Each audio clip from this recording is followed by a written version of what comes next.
What's good, everyone? Bryson Price here. How y'all doing today?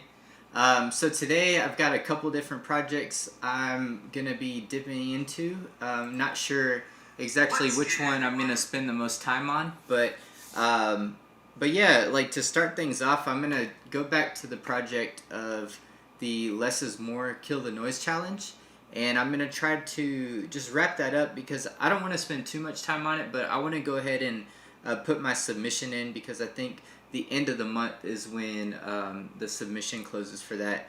And it's not really, I don't think there's going to be like a prize for winning the contest, but uh, yeah, but it should still be fun just to submit that. So I'm going to go ahead and get started here and look and see, or just listen back to this because I haven't listened to this back since I made it. So let me go ahead and play that.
Cool.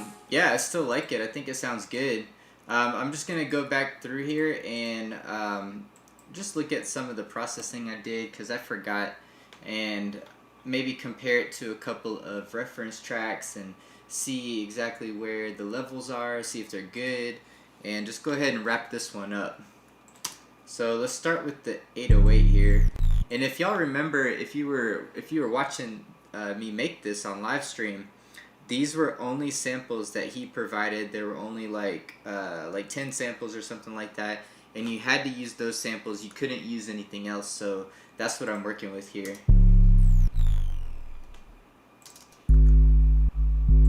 I'm gonna go ahead and put my sub pack on for this so I could feel the low frequencies.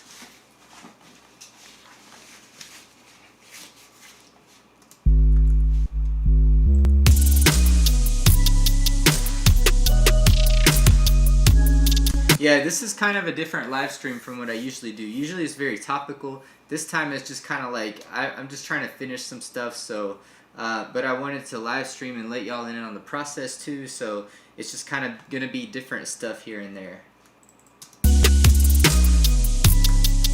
What do y'all think about this so far, about this song though?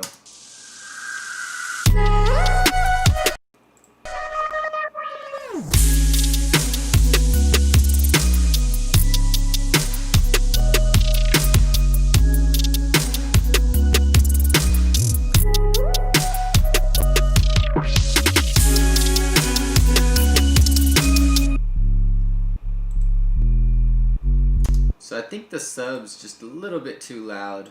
I'm gonna cut down the volume just a little bit because that could affect the rest of the mix.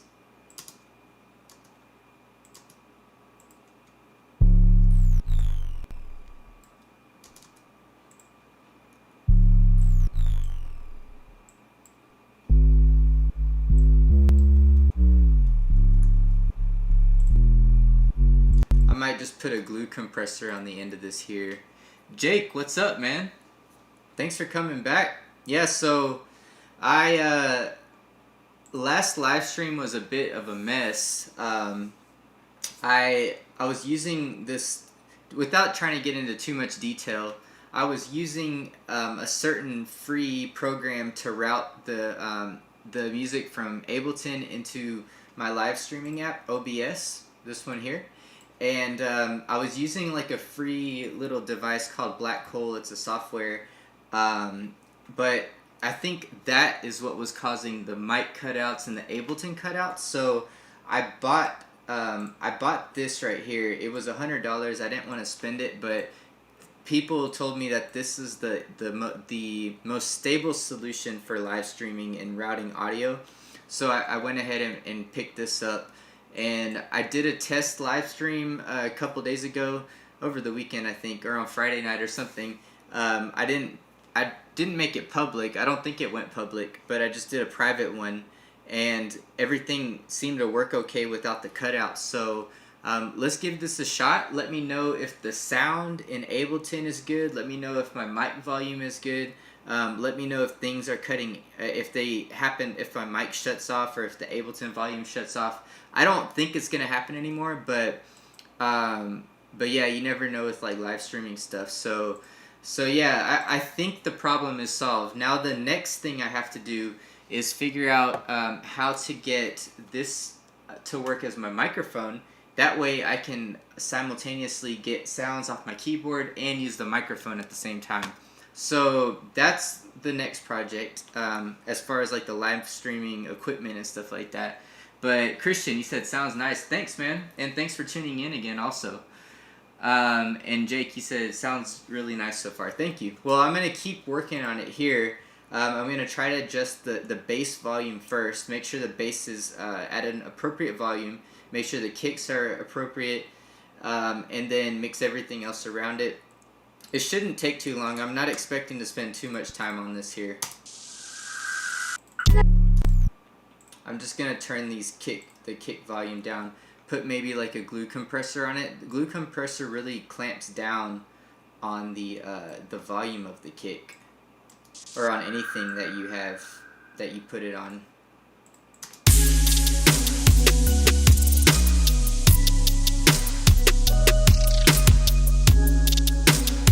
So I'm just looking at this volume right here. It's about -5 dB. Or -6.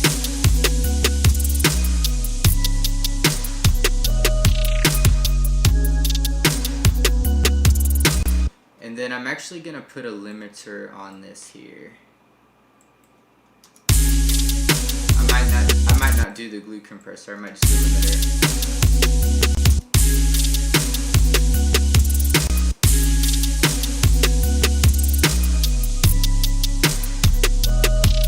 And then I think I'm gonna drive this K-clip a little bit here too. I really like K-clip. It makes the sounds loud. It has good drive to it here. It doesn't really distort the sound too much. It just makes it louder.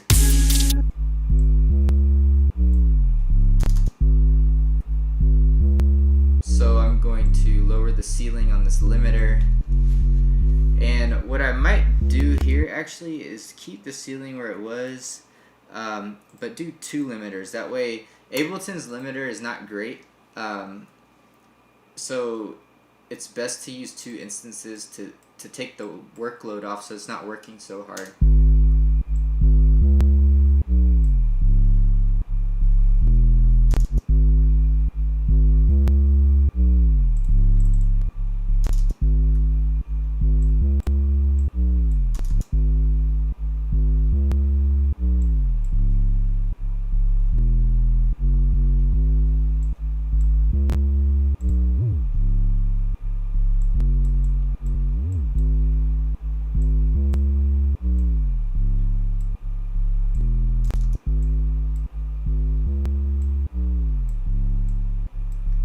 Now I'm going to clip it a little bit here.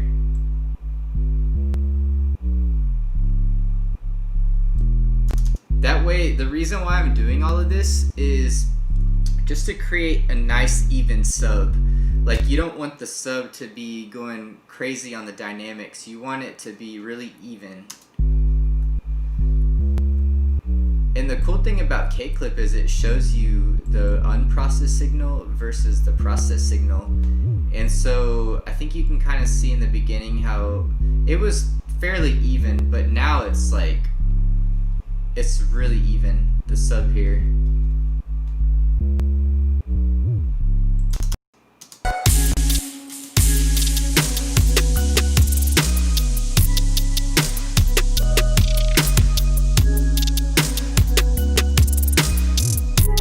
And I might drive it up a little bit more, but I'm just using this -6 dBs as a good starting place for the sub here.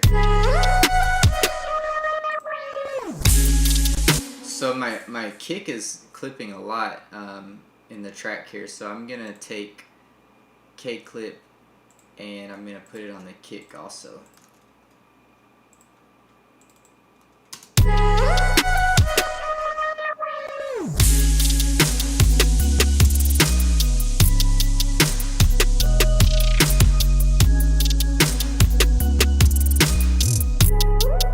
And I'm also gonna put that on my snare too.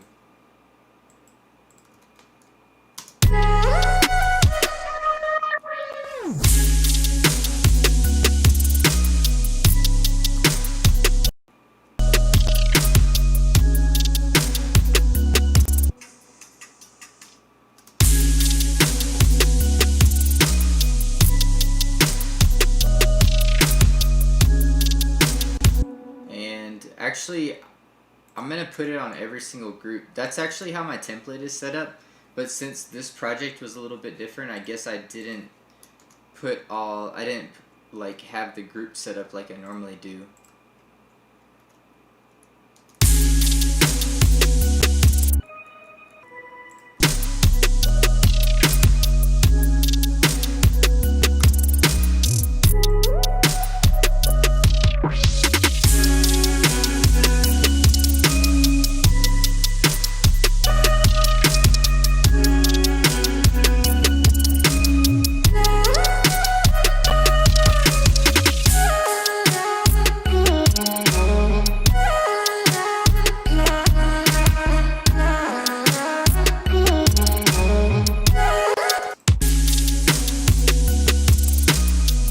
Let's see what the percussion is doing here.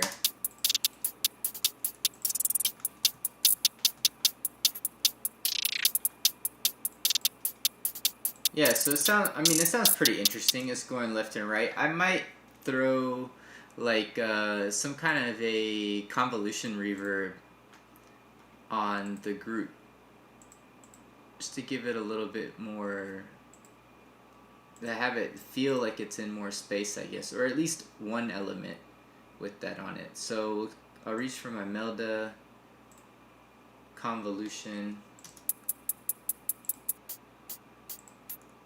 Maybe what I'll do is just throw it on this one here.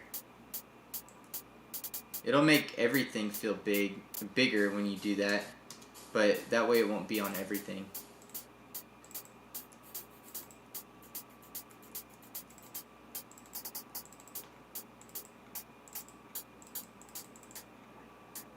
Let's do a room.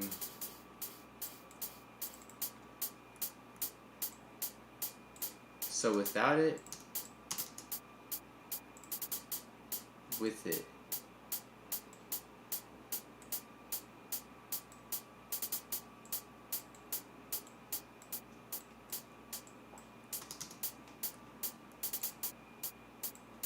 Maybe I'll back it off a little bit here. I just want it to create some space. I don't want it to be super crazy. This is kind of off topic, but yesterday I downloaded some really cool sounds. I saw this on Splice here. It's called Afro Psychedelia, and I was like, that just sounds interesting. So let me see what kind of sounds they got. And it actually ended up being like really organic type percussion and stuff like that.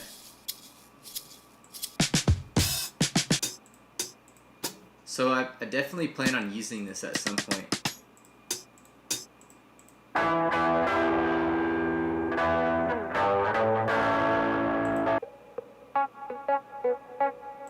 So yeah, I downloaded those yesterday. I'm really excited about those.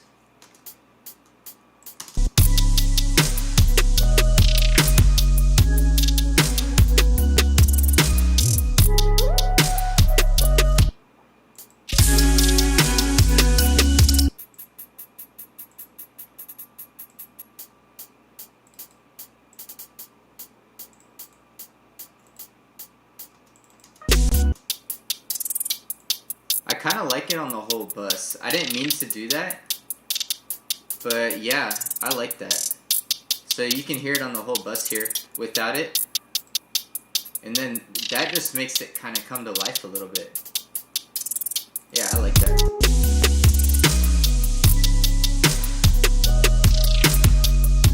I really like convolution reverb.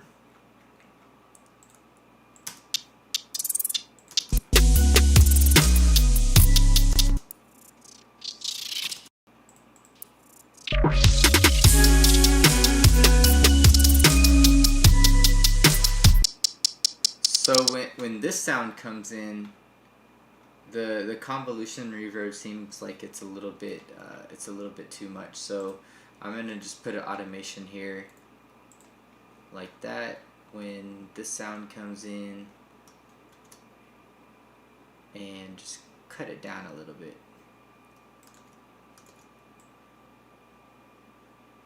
A lot of times, like, finishing a song is a lot of listening back to it and just seeing what it sounds like and then going from there. You know, it's a lot of trial and error, guess and check, a lot of listening to it over and over again.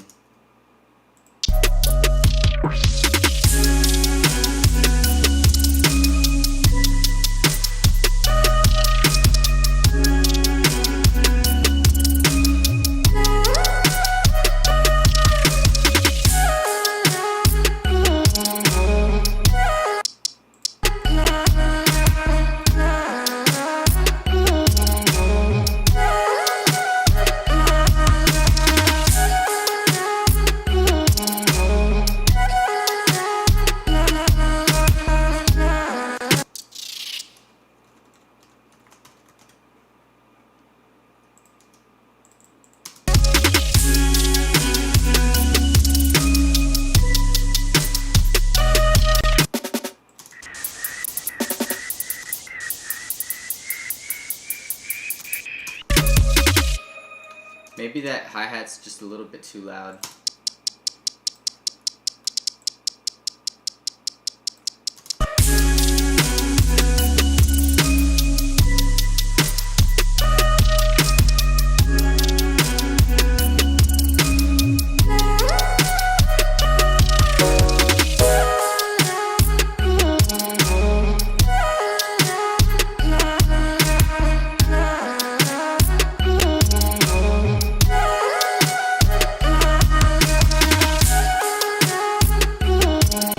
Alright, let me see what the vocal's doing here. I feel like I want it to be more up front.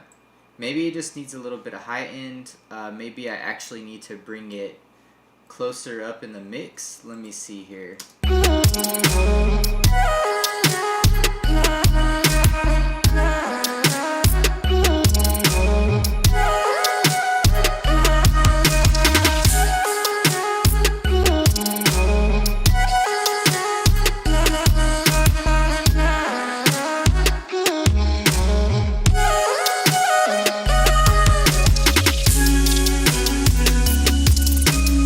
So one thing I am going to do here is put a K-clip on the vocals. It doesn't have one there.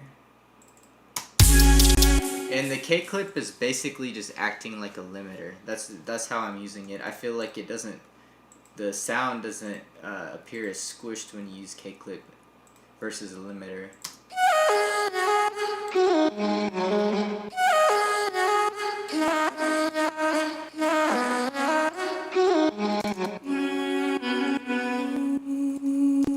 So what I'm gonna do here is, I think I'll try to multi-band split the sound. I don't think I have one here already.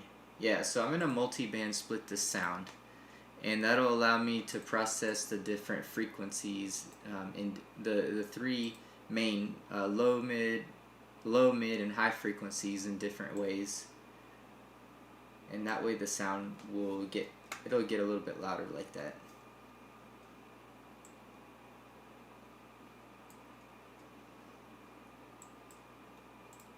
Instead of Camel Crush, which is great for synths, I'm going to use something that's a little less harsh, like the Oxford Inflator. I love that.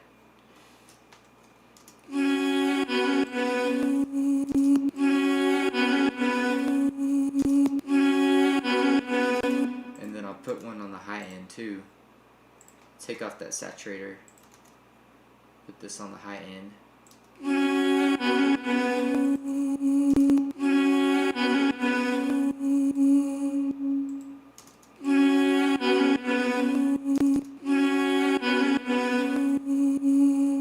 And then I'm going to use FabFilter Pro Q3 because it's a little bit more gentle than the Ableton EQ. And on something like this, you need to be a little bit more delicate when boosting, so I'm going to use this on the vocals here.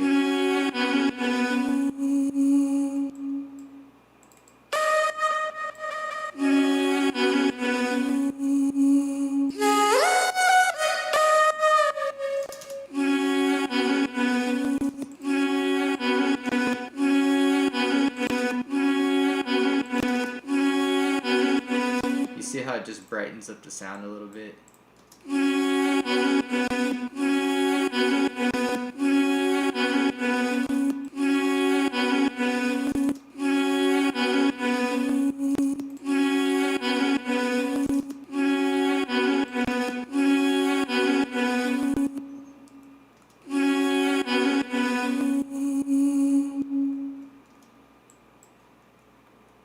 Now let's hear it back.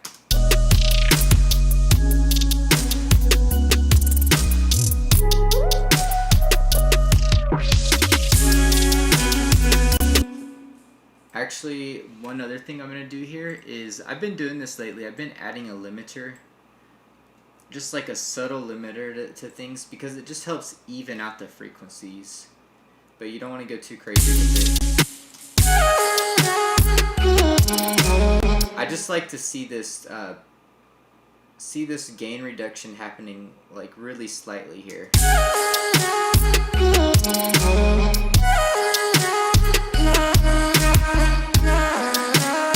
I don't really like to hear that it's being reduced. So like if I put it all the way down, you hear how it's like really squishing it. I don't really want that. I just want it to happen subtly.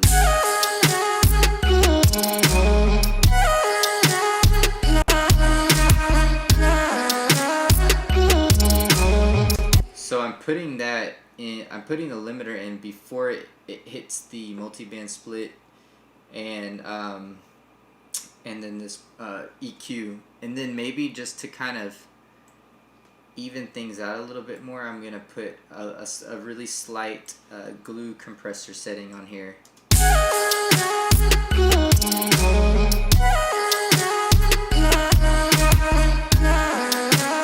And then enable the soft clip.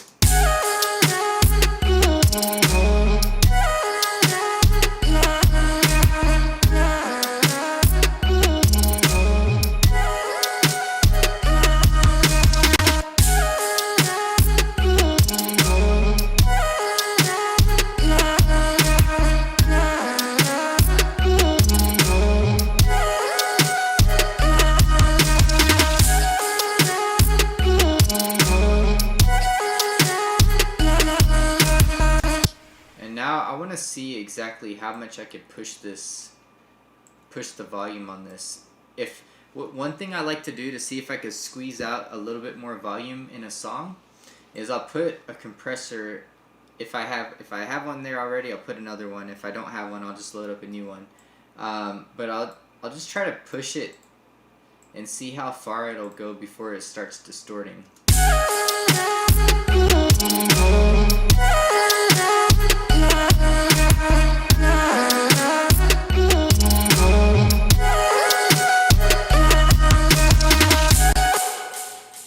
So I feel like I can make it just a little bit louder, but honestly, the compressor, just another compressor on the master might do the job.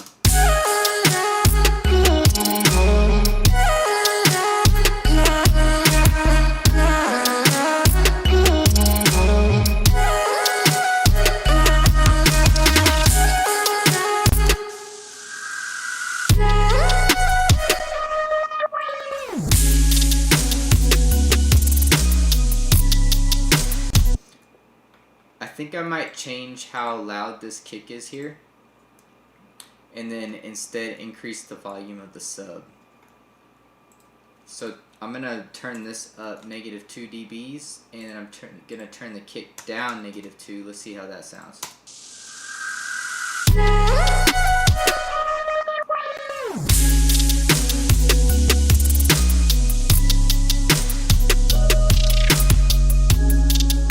So I'm gonna change, instead of -4, I'm just gonna put it to -3, and then change the kick to -1. So just 1 dB difference from what I had before.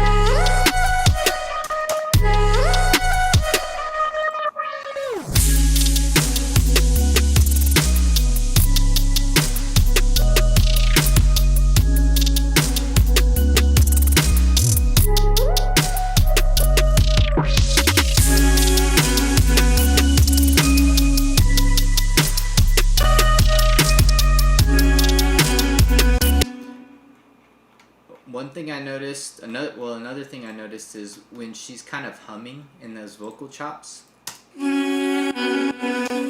it's a little bit quiet as compared to this.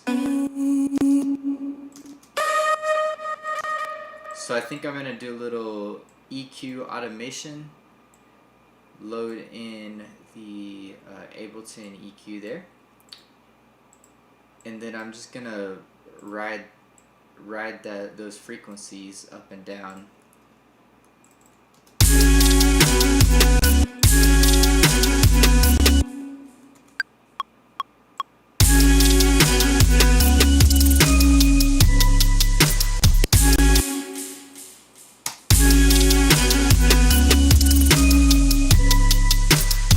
And then another thing I might do is automate some stereo width into that, so it's really like so it really feels like her voice is stretching out like that. Now, I've heard of this plugin. The last couple days I've been watching some YouTube videos, and it mainly like hip hop production and stuff, but they've been using this plugin called Wider, and people are saying it's really good and it's free. So I'm actually gonna go ahead and just download that right now. And let's go ahead and test it out here. I think it's free.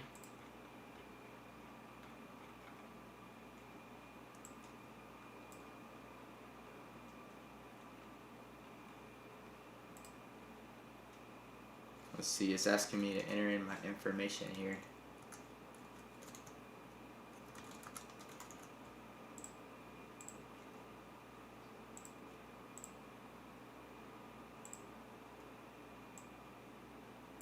Alright. So it said they sent a link to my email.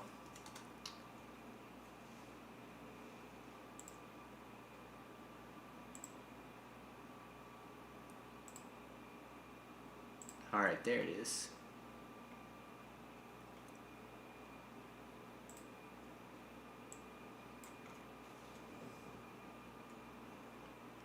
So I'm gonna test this out for the first time. I need something. I used to use this one called A1. I think it's called A1 Stereo Widener or something. It was a free one, but I always felt like it distorted the sound a little bit when I used it, and it just made the overall volume of whatever I was using it on. It just made it louder and kind of distorted a little bit. So I could only push it a little bit. Now I do like Dimension Expander. It's good, but it just gives it a different vibe. Like, I actually need it to be wider. Dimension Expander sometimes kind of drowns out the sound a little bit, which it gives it a cool effect. But in this case, like, I want something that will make it sound wider, not just bigger. Let's see here, rescan plugins. Let's see if it showed up.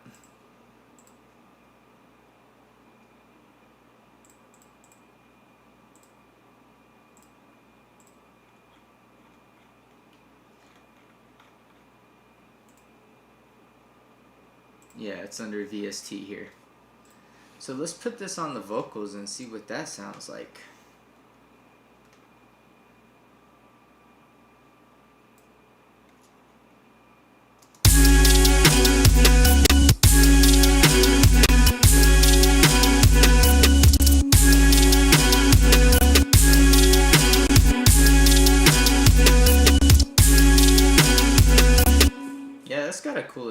like that.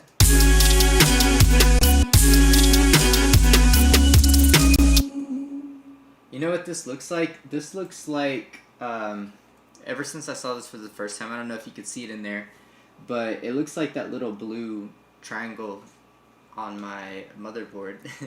That's what this thing looks like. I'm going to put it right at about, I like how it sounds here, at about almost 50%. It just makes it a little bit wider, but it doesn't start affecting the sound. So versus. And what I'm going to do here is I'm not just going to leave it static. I'm going to automate it like this.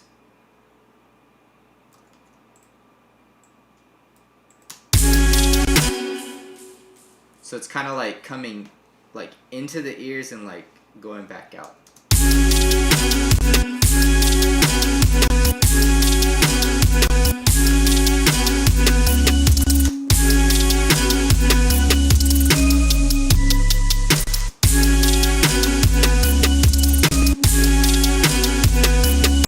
And then I'll do it here also.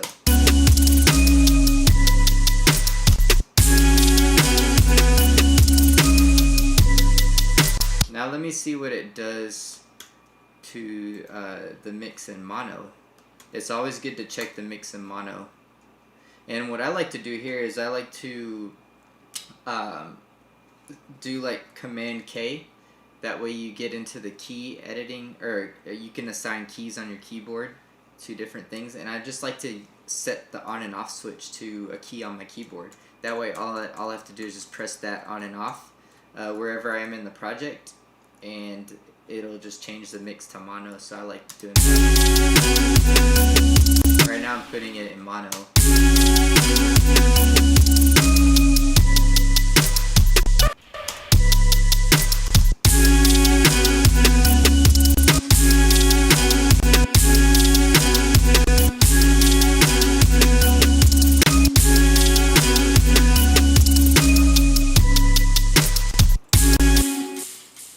Change the automation here.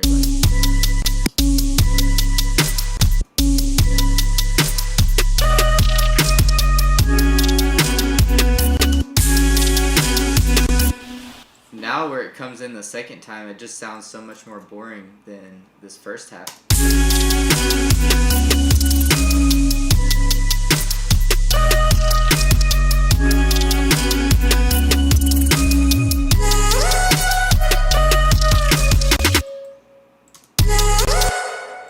This part I want to make sure it goes back, so it gets kind of loud.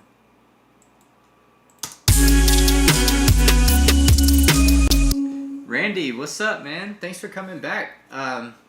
What did you miss? So right now I'm just trying to wrap up this less is more challenge for the Kill the Noise contest, and I'm just doing little, so going back, you know, going back to what I was doing a couple sessions ago, where I'm just kind of wrapping up a song. And this goes back to that first question that you asked on how do you go about finishing a song.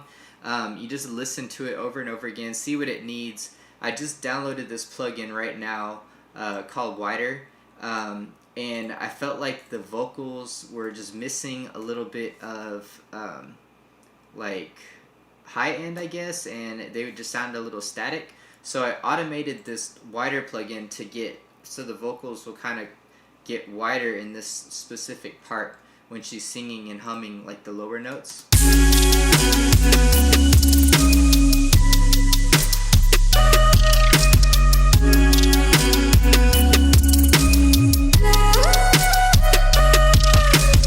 So that's what I just did right now.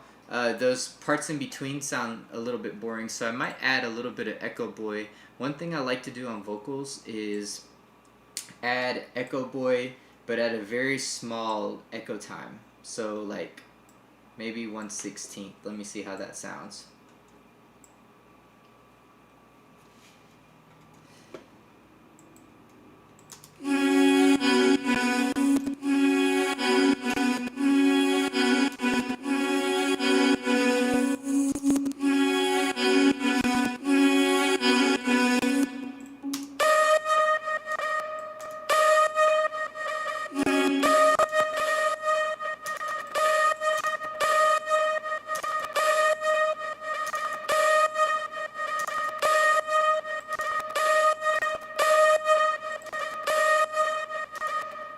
I don't really hear too much of a difference right now, honestly, with this. Let me see what other... Usually it makes a huge difference, but maybe because I've got so many effects on the vocals as it is. Let me just see what some of these other echo styles are going to do.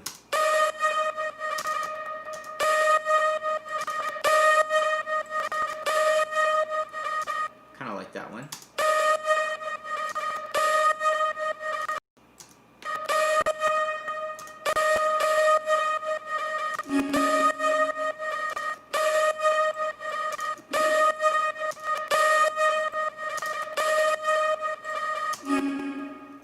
Let me just automate that in like that.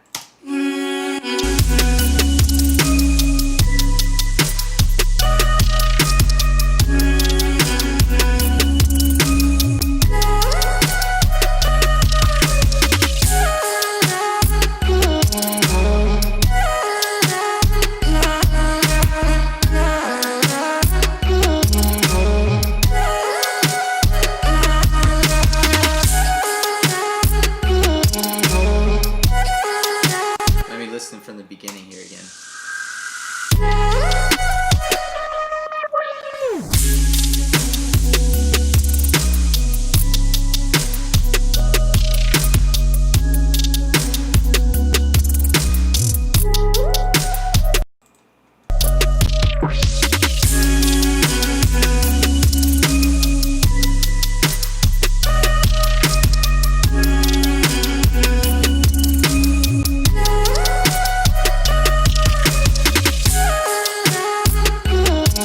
So I'm going to load in these reference tracks here. These are previous songs I did. Holy City.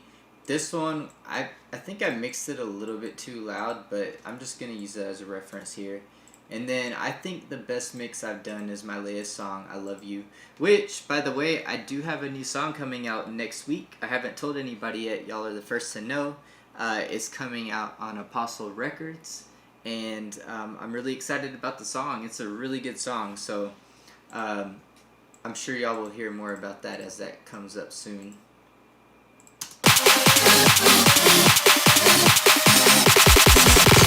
Look! A holy city falling from the sky.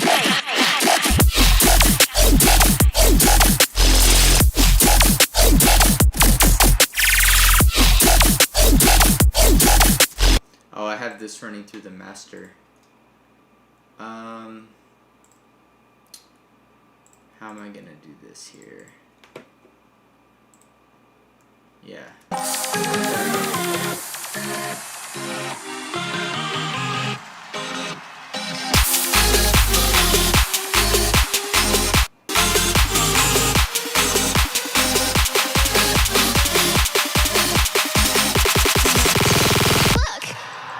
A holy city falling from the sky.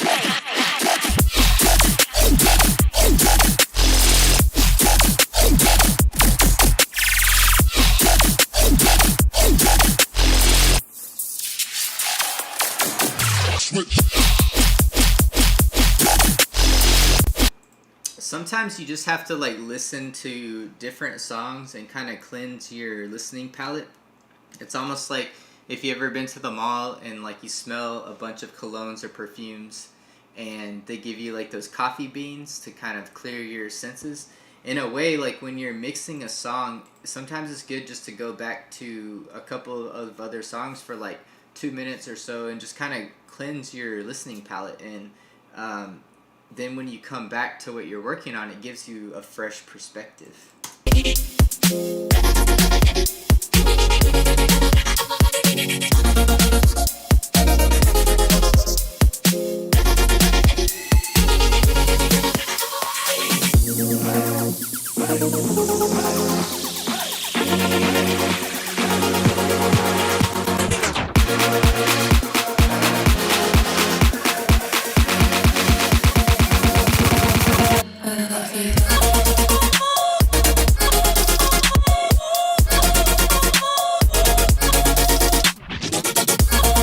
Now let me go back and listen to this here.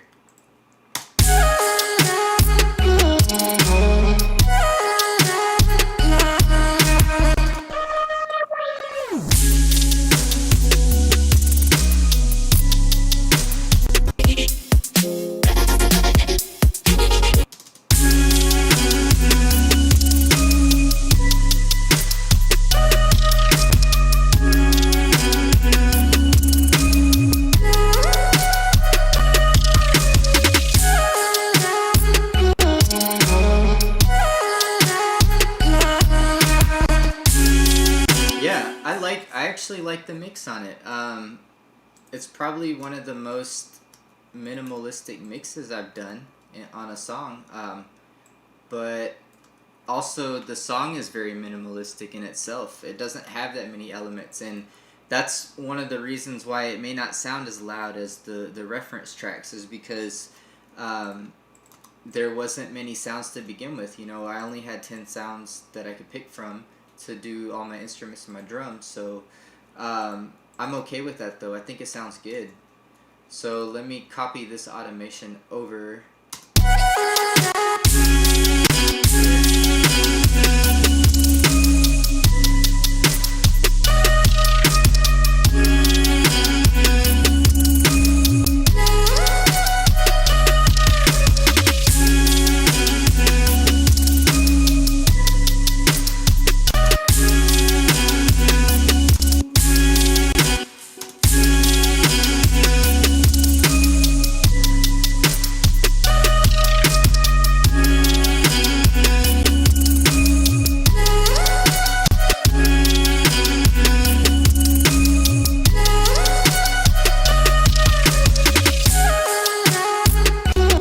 The next thing to wrap up this song is I need to come up with the section.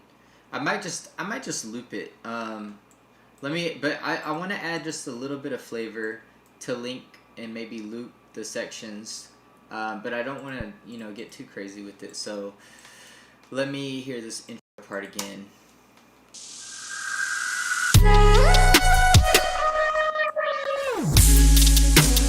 Maybe I'll add that part right here.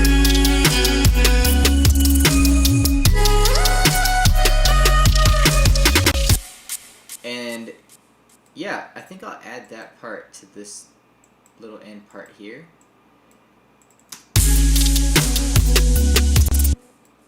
And I'll keep this section, but I'll vary it up a little bit. So maybe don't have the filter as intense.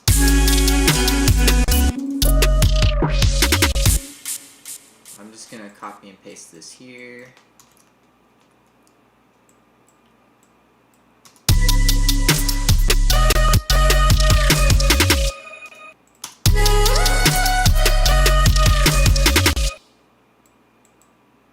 So I'm gonna delete everything except the snares, that snare roll.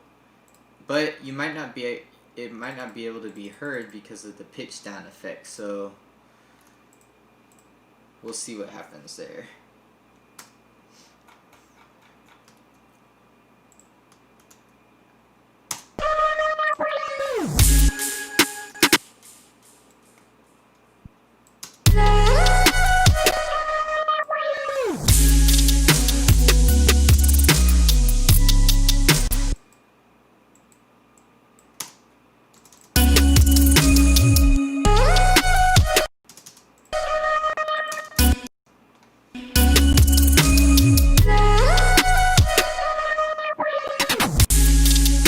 Yeah, that snare roll doesn't sound good there. I'll just keep it with the pitch down effect how it was. Let's see, where is that coming from?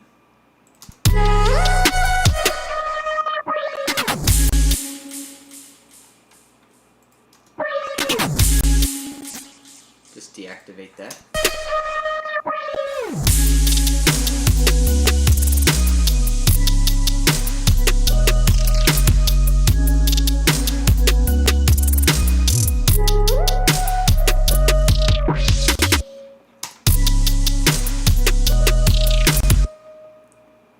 I think I'll take out the vocals on that part, just to add a little bit of variation.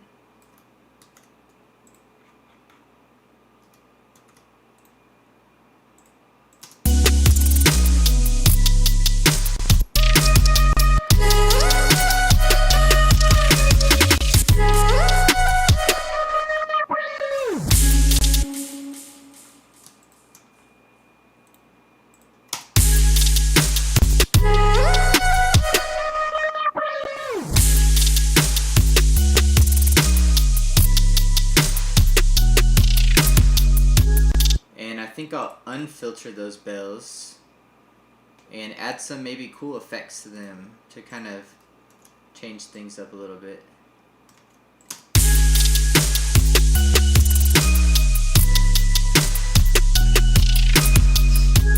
Maybe like an Echo Boy. It might sound cool.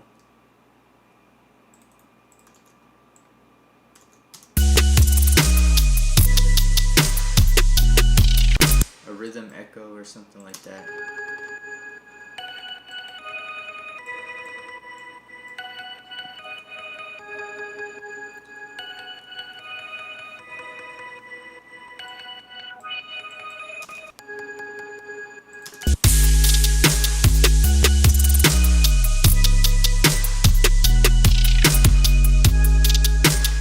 And then I'll add another Echo Boy on top of that, and let's see how that sounds. Maybe with like a ping pong.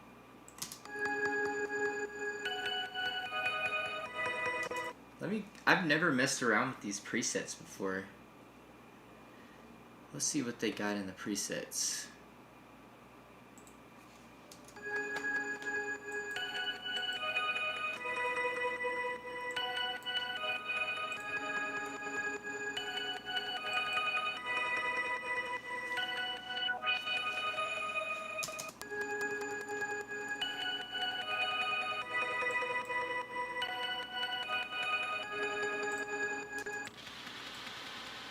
And then what if I add another one?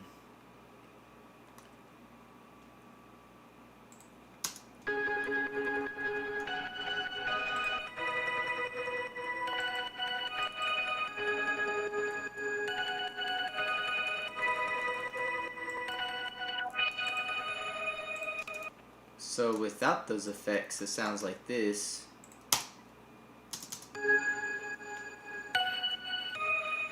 And then with them,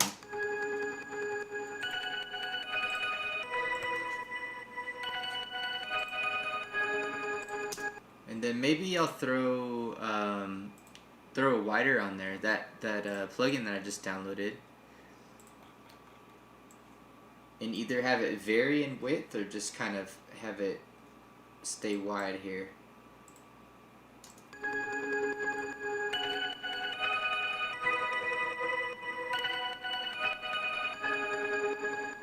It gives it a cool like phasey sound when you automate that. Let me see. I'm gonna just try to record that in here.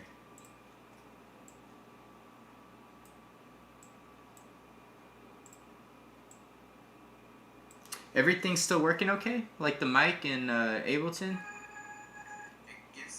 Yeah, I think everything's working good. So that $100 for this loopback little program paid off if everything's still working okay.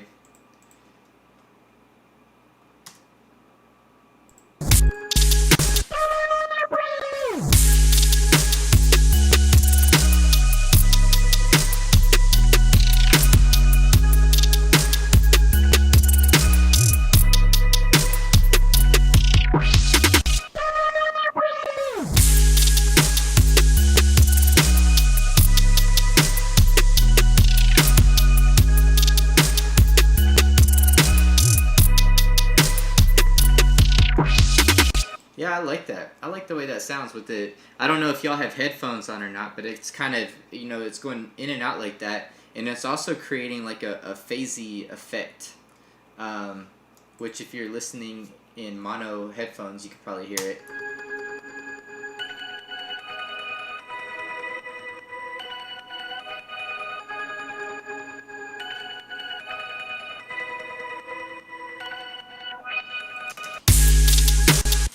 I'm going to try to open up this filter just a little bit.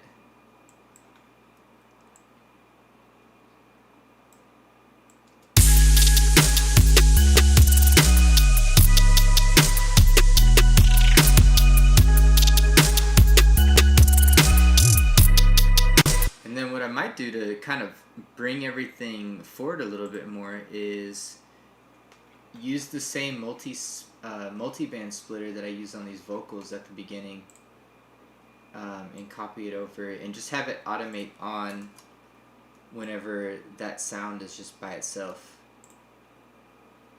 So I'll just paste that in here, and then I'll turn it on just on that part.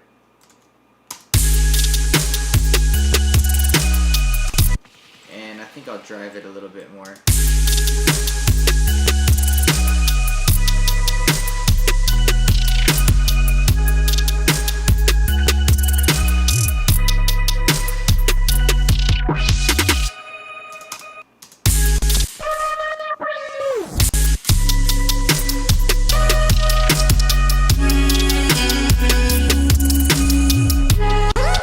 Hey Mark, thank you, man. I appreciate it.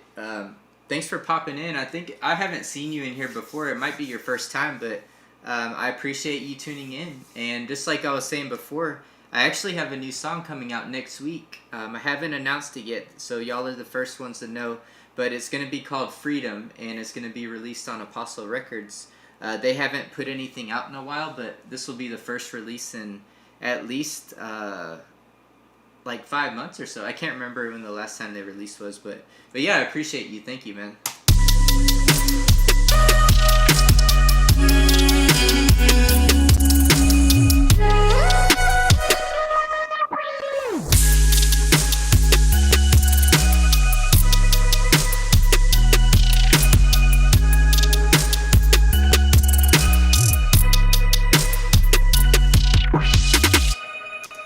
I might do some cool stuff with the hi-hats on that part to really bring them out and up to the front, just because it might be distracting if I did that on the other parts of the song, but on this part it's just really bare and open, so I think I'm going to try that.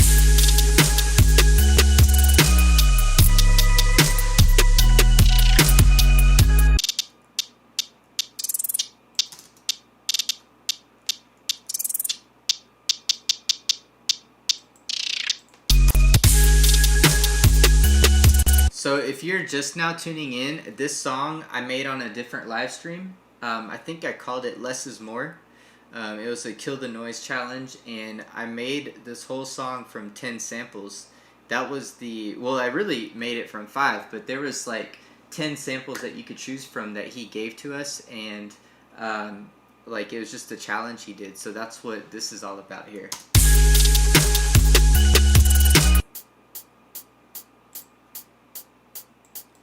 So on this sound, I might use my little utility, my utility effect, and how I do it here. I route the balance and map it, and I don't want it to go out too wide. Probably just like to there, and then I'll just have it going left and right. And then when it hits the three hits there like that, I'll just keep it in the middle.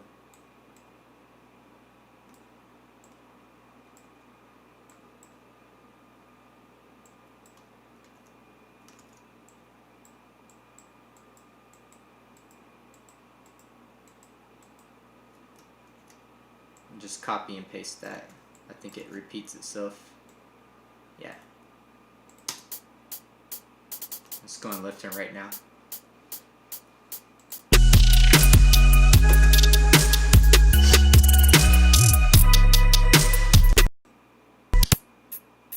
And then on this one, I'll just have this one doing the opposite.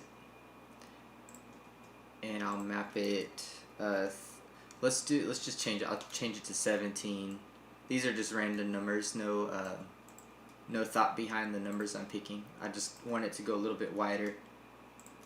So they're kind of like flip-flopping. I love doing that with my hi-hats.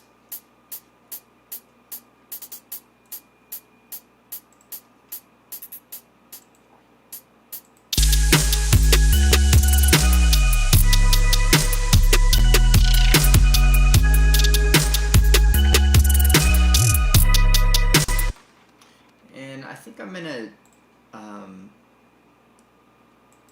back off on the EQ a little bit more here. Maybe it doesn't need EQ at all.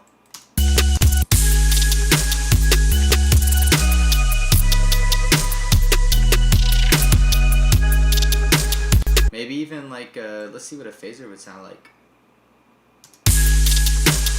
might be a little too much.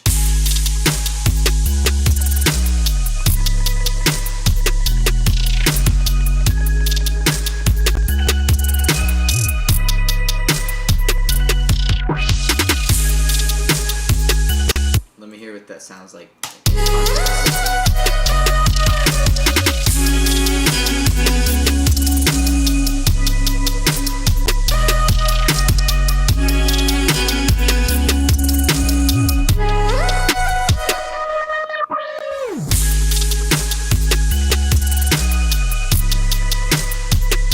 Maybe even turn those up just a little bit. I'll do some, let's do some saturation on this.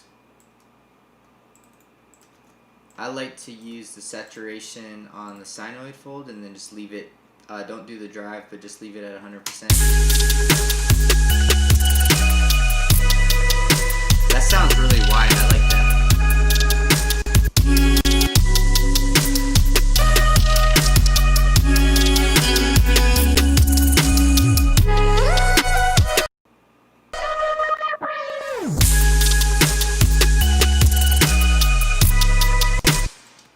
Part right there, on that cutout, I might just automate this EQ. Or sorry, there's not an EQ on the master, is there? Oh yeah, there is. Right here.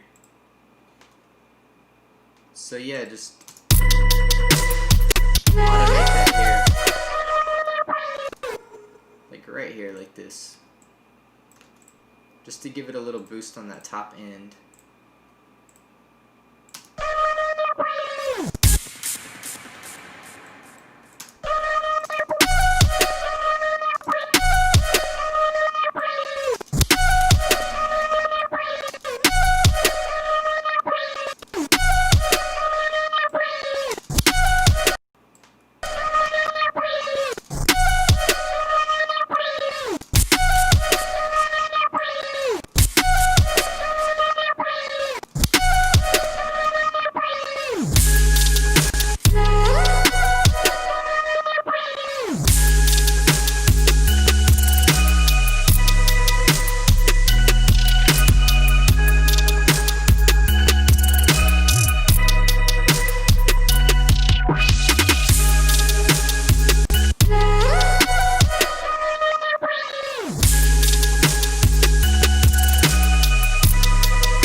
This part, I don't think it needs that much volume automation.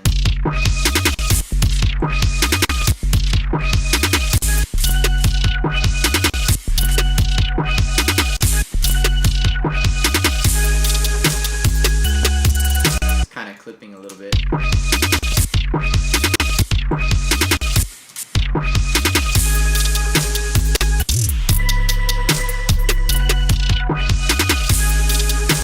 So on that, now after that, I'm just gonna loop this little section here.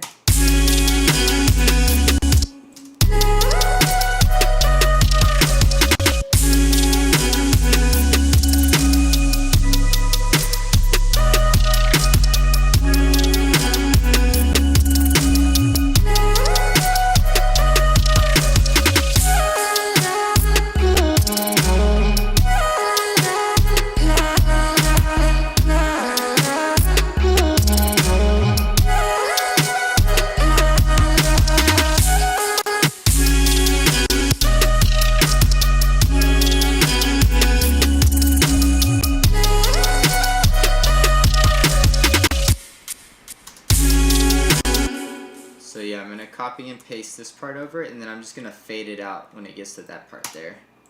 So like... Randy, you said you like the bass in this? Yeah, I love those little... I think you were here when I made this one, but I love those little pitch bend things where it's like boom, like that. Like, I love the way that sounds. I'll solo that here in a second and listen back to it.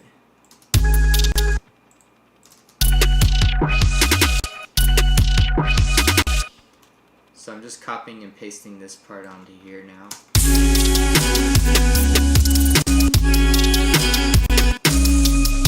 And then I'm going to start fading it out once it gets there. So I'll just take a little utility plugin.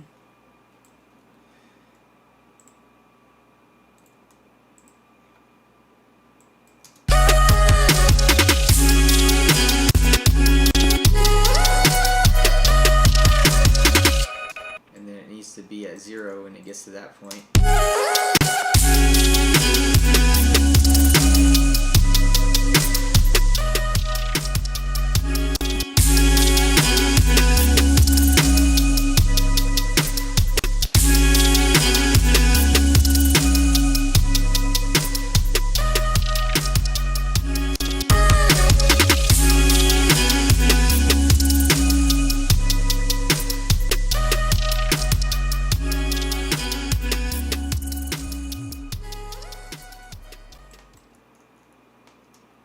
Yeah, so that'll be the end right there.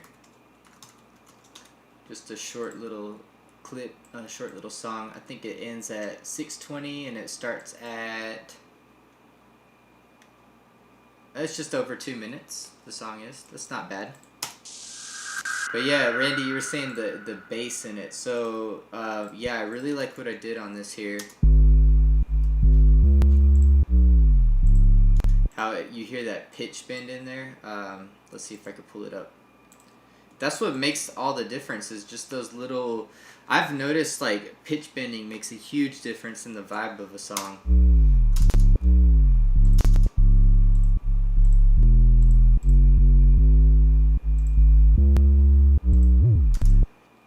Like in that part there too. There's the pitch bend in it. Yeah.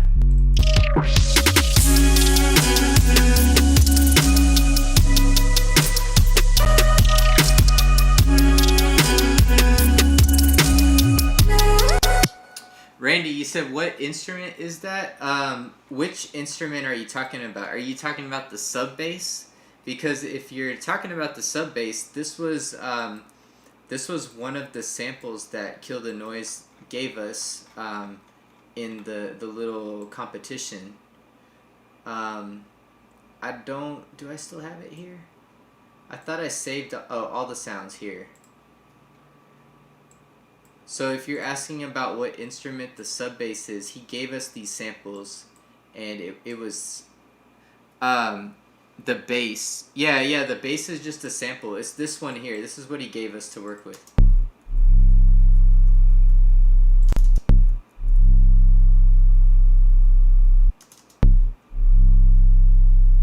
Yeah, so that's the sample there. It's a pretty cool sample though. I like it a lot more than a lot of the a lot more than the 808s I hear sometimes. But what I did to it is just I made it decay like an 808. So I have all these automations going on here, mapped to like a volume macro, and then it's just kind of, you hear it. And then also just the processing I put on it too, you know, like distorting the mids and stuff like that. But yeah, yeah, that's, I'm sure you remember now where this came from.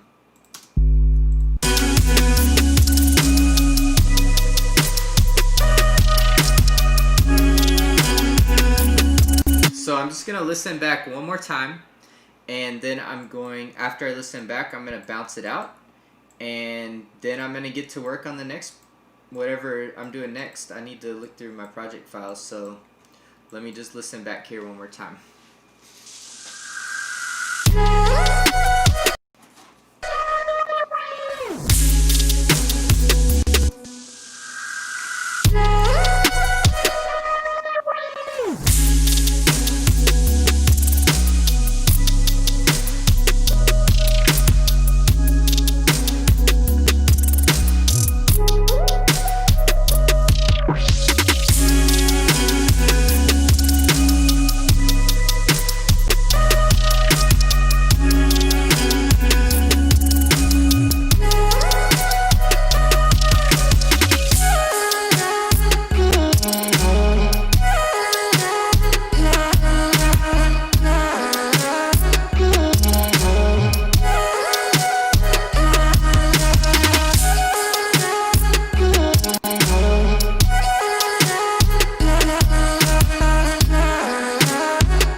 bounce this out now, and then the last step I'm gonna do in this here is just listen to it in my car, listen to it on the house speakers, on just different different systems I need to listen to it on, so that you could just hear if there's anything that needs to be fixed.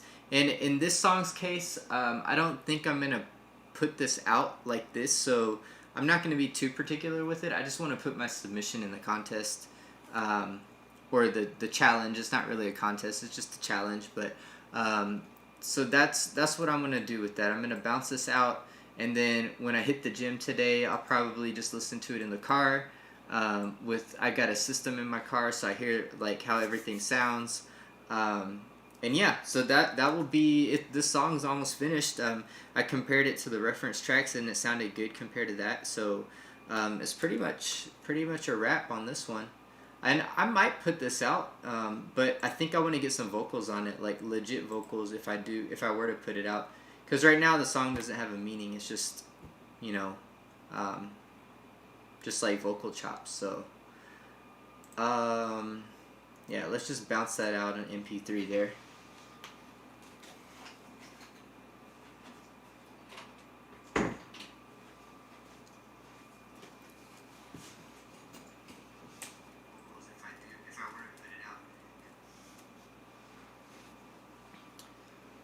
Yeah, so what are y'all up to today? Anything new or interesting?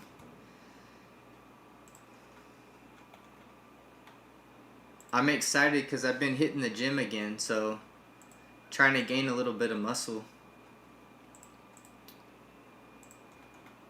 Haven't been able to go to the gym since everything was closed down and all that, so.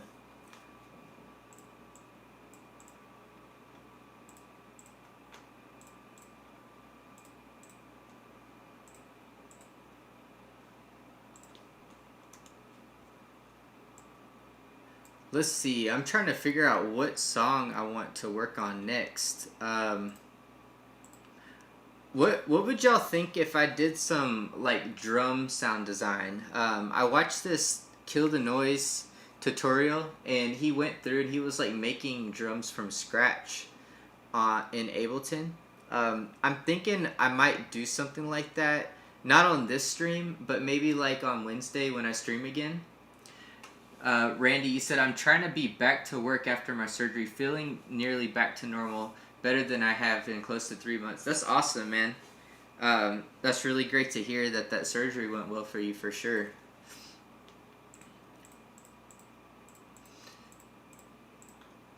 I haven't opened this project up in a couple days. Let me just see what it sounds like.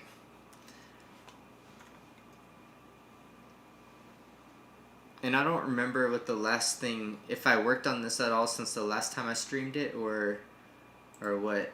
I either probably work on this one or the Ultron Marshmallow beat that I started. And it's funny because I was downloading some Splice samples yesterday, and I noticed he actually has Ultron actually has a Splice sample pack, which was kind of cool. So I downloaded some of the samples on there.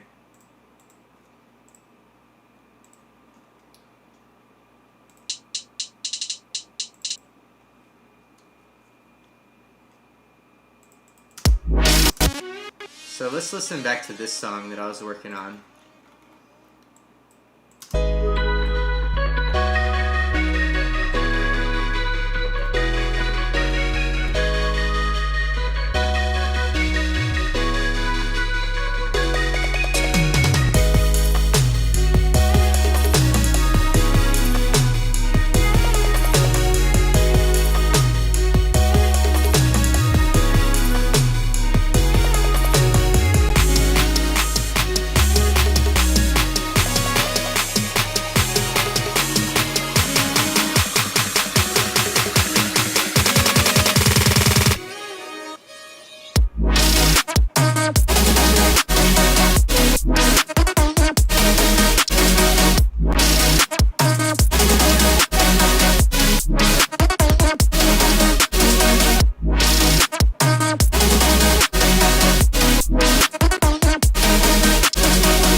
think I'm gonna work on this song right now.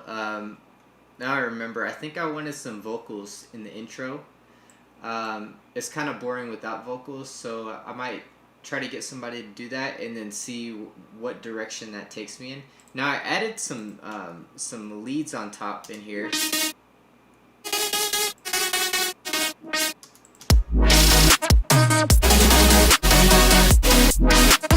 I think it's a little bit too loud though.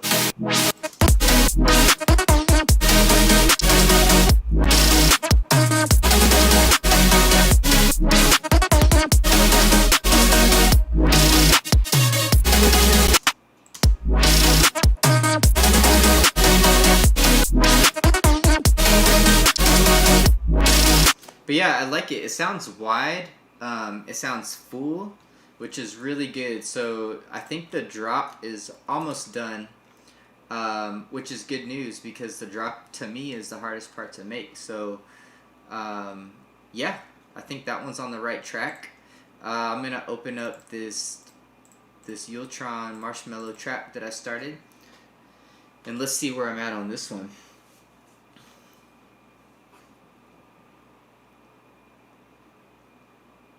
But yeah, I think I was saying something and then I got sidetracked. What would you think if I did like a drum synthesis live stream? Like, would you think that's cool or would you think that's boring?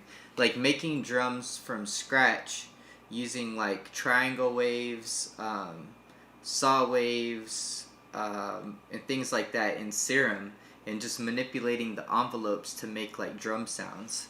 What would you think if I did something like that?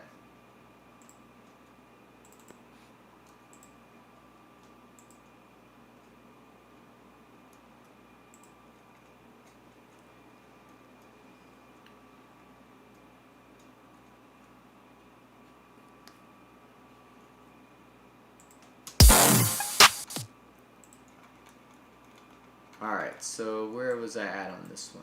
I think...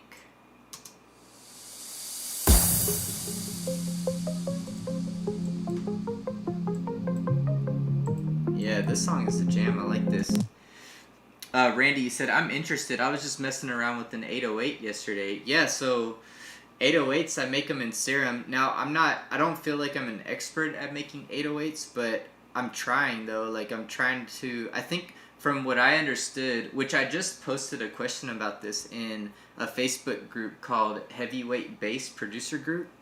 There's a lot of knowledgeable people on there, and I actually asked what was the secret to making a good 808, because I felt like I haven't been able to ever make one in Serum that really had the bottom that some of the samples I go through have. And from my understanding, a lot of it's in the processing of like the mid ranges and the stuff that is around the sub part of the sound. So that is something I'm still trying to figure out, but I want to mess around with making like snares and stuff like that in Serum from scratch. I think that'd be pretty cool.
See if does that work now? I'm sorry about that.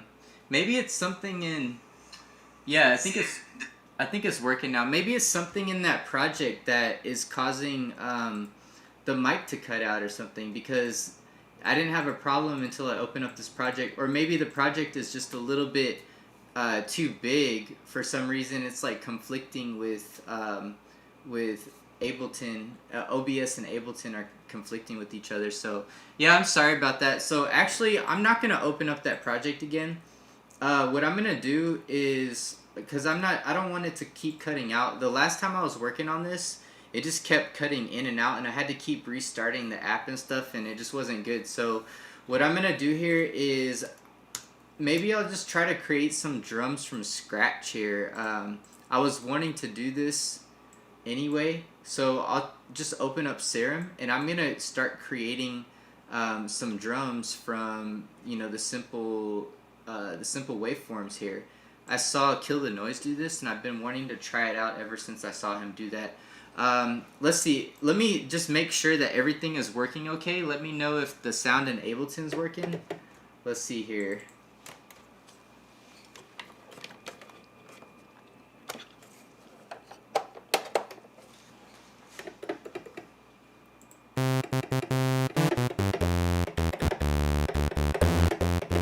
I don't have FL, unfortunately. Cool.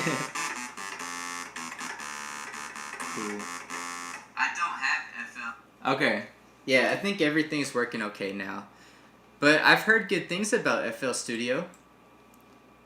And I haven't seen Undead Music. I haven't seen you pop in here before, so thanks for tuning in, man. I appreciate you being here.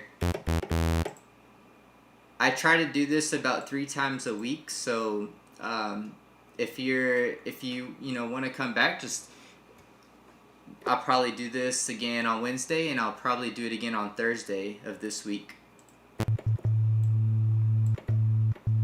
So what I'm gonna do here first is grab a triangle wave. But I mean, even if you don't use Ableton, like this same exact concept that I'm doing right now, you can apply this to FL Studio as long as you have Serum, or really you don't even have to have Serum. Like, these concepts can be applied to any synth that you use.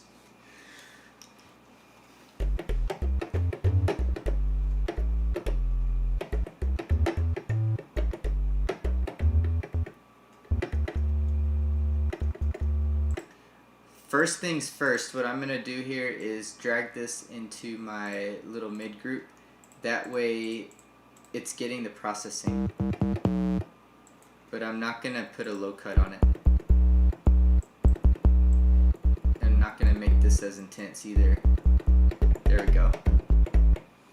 Undead, you said, what genre are you going for? So, in this particular sample, I guess I'm not really going for a certain genre, but I create a lot of I guess hip hop. I create a lot of EDM, like dubstep, stuff like that. So the first thing I'm gonna do right now is not really go for a certain genre on this drum sound, but what I'm gonna do is just try to create like a snare type sound.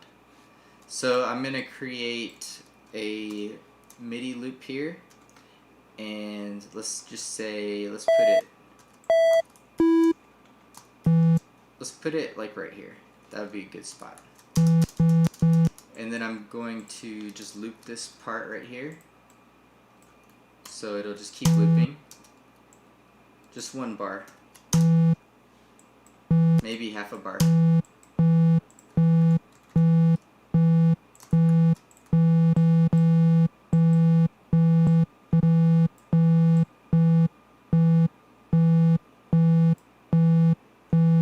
Now I'm gonna start shaping the sound.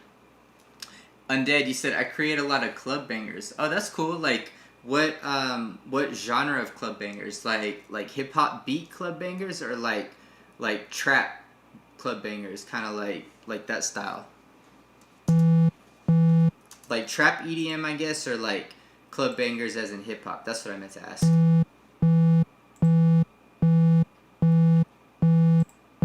So I'm gonna put this LFO Let me make Serum a little bit bigger.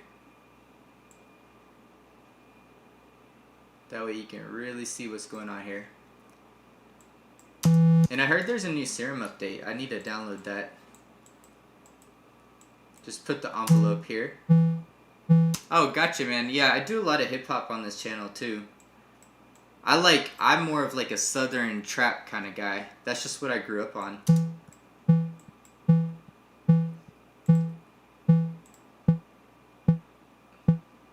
And then change this to envelope.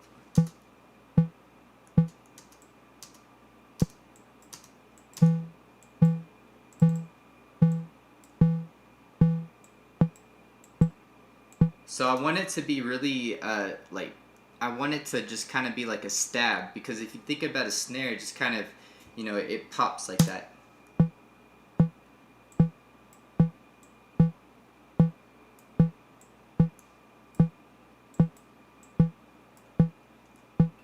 And then I'm going to route another one to the master tune.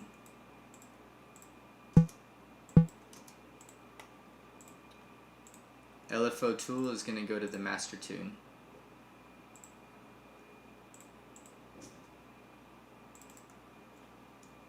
Let's do 24 semitones.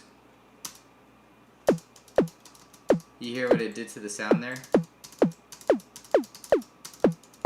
Gives it some attack.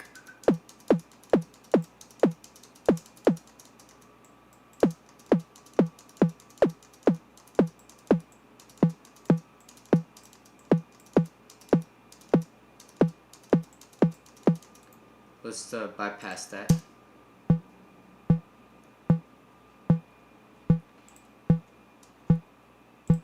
And then activate it. Do you hear the difference there? Well, Undead, honestly, I don't always create my own sounds. I'm a huge splice advocate for sure. But it's a skill that's worth trying out, and it's worth, this is probably like the second time I've ever done this before. But when you create your own sounds, you learn so much about how sounds work, which will make you a better producer, and that when you go to layer your sounds, you'll kind of know what you're looking for. Like, you'll be like, so just on this part here, I created like the fundamental part of the sound, and then I created like a little pitch, it's just like the pop to the sound. So when you go to layer two sounds together, you're gonna think about these things. That's how I see it, at least. I think it's faster to pick certain samples, but sometimes, like, you can create punchier samples if you do it yourself. Alright, I'm gonna add a little bit of noise here now. Let's just do white noise. Let's see, that one. Mario, you said I'm a preset mooch in Tweaker. Hey, there is absolutely nothing wrong with using presets or using pre-made sounds. That I love using presets. But sometimes, sometimes there's exceptions where it's better to create the sound yourself, because you can get down to the fundamental part of the sound and manipulate it exactly how you want to. But the majority of the time, I would recommend using presets and using samples, So there is absolutely nothing wrong with that at all. I'm just going to throw LFO on here. And this was something that Kill the Noise did. He said that sometimes it's better not to use like a straight line when you're doing this sort of stuff, but to like make it really jagged, because that's kind of how sound in real life is. It decays, not in a linear fashion, but it's just kind of jagged, So I thought that was kind of a cool concept.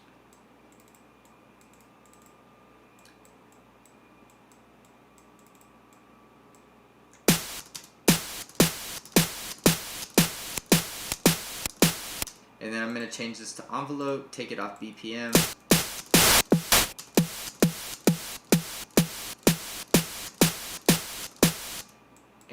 do it like this. Undead, you said, I just get a melody from my friends and then add basically my style and extra melodies around it. Yeah, I mean, there's really no shame in however you want to produce. Like, some people think that just because they make sounds themselves, like they're better producers, but no, like that's not the case at all. Like, some people don't know music theory. I think it's a good idea to know music theory? Of course, like it's gonna help you. For example, like when you said your friends send you loops and stuff, if you know your music theory, you'll know what key it's in. You'll know what kind of stuff to add around it. So it's always a good idea, but do you have to know music theory to be a good producer? No, I don't think you have to, but I think knowing music theory will make you a better producer. But just, I mean, there's really no rules to this stuff. It's just, if you have a good ear for music and you know how to put things together, like however you get to the end goal, it doesn't matter. You know, that's my opinion on it. Like, I'm just kind of like, whatever you do, that's good, as long as it sounds good. And I don't think people who make their own sounds are any better than those who don't make their own sounds. It's just like sound design is a skill, just like music production is a skill, you know? It's two separate things. And they do tend to go hand in hand, but you don't need to be one to be good, you know? Or I should say, you don't need to be a good sound designer to be a good producer. Like, those things don't always they're not always applicable to each other, but yeah, that's what I think.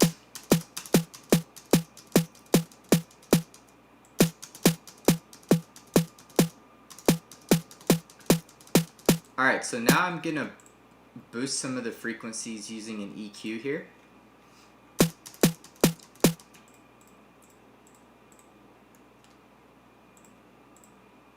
Let me route this LFO to the gain. And let me change it to peak.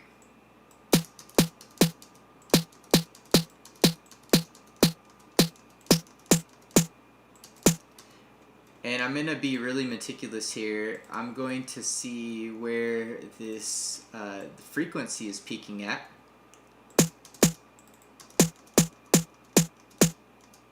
Okay, it's an E frequency.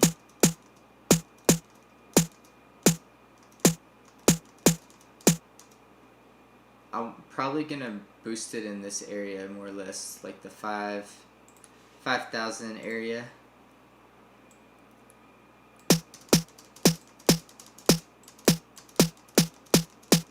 Change the Q a little bit.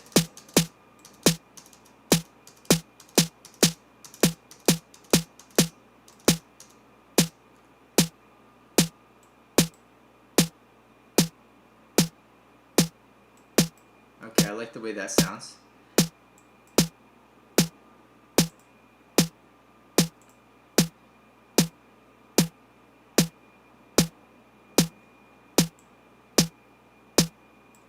Okay, and then now I'm going to route another LFO over here. Change that to peak as well.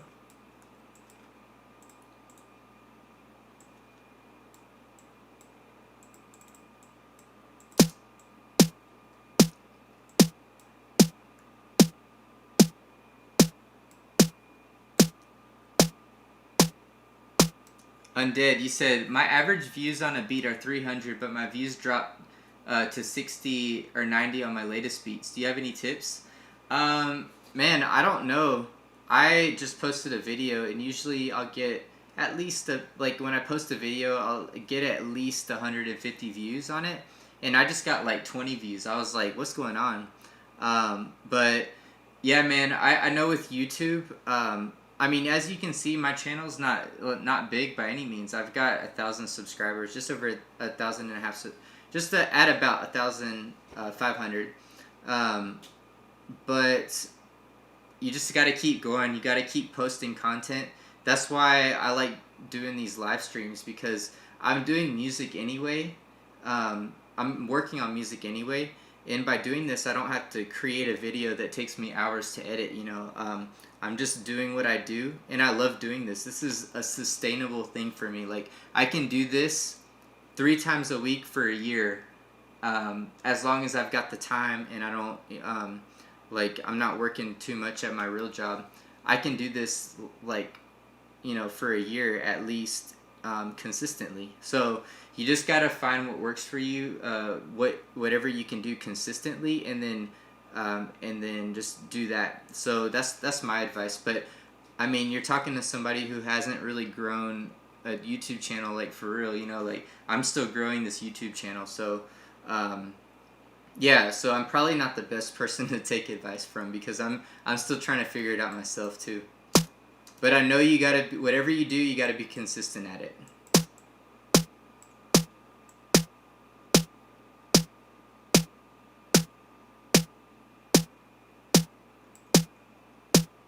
I'm gonna tweak this initial sound here.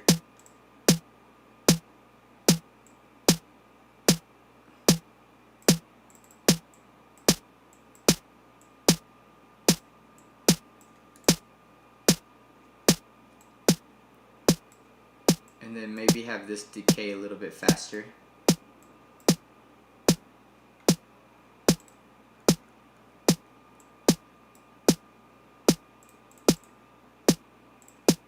Turn the gain up on this.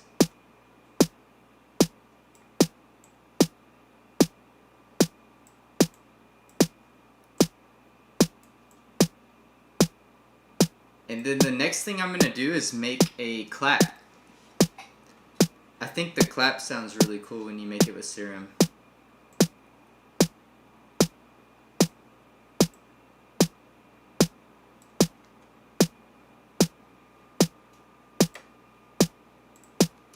And actually, let me do a little bit of processing on this here. I'm going to take my, where's my rack at? I made a little custom rack here, a little multi-splitter rack, and I'm going to put Camel Crusher in there because that's a great plugin for getting like crunchy mids, which is what we're going for here with the snare. I like the British Clean preset.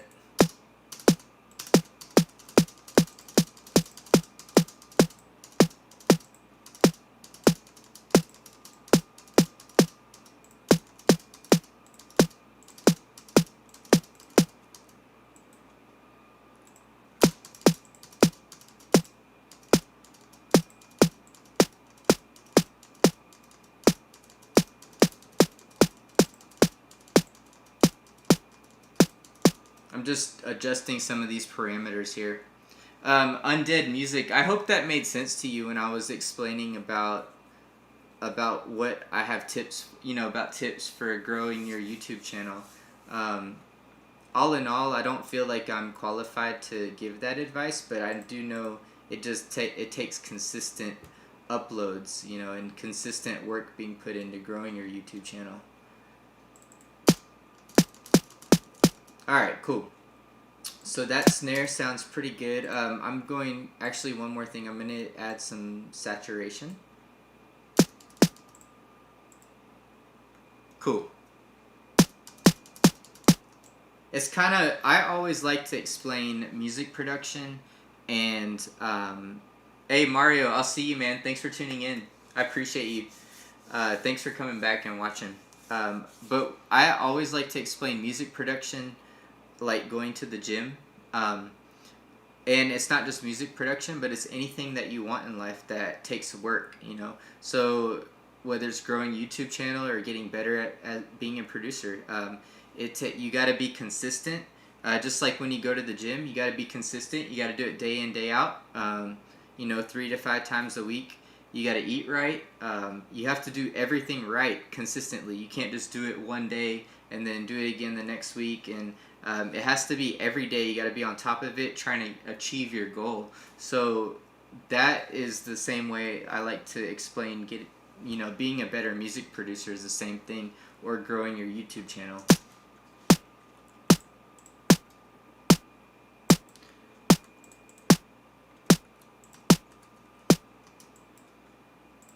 Oh, okay. I actually had OTT on the group here. I did not mean to do that.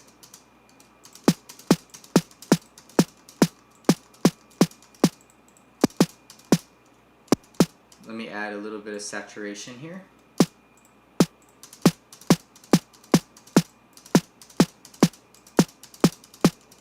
So I've got like the punch part of the snare. And I might add some EQ here.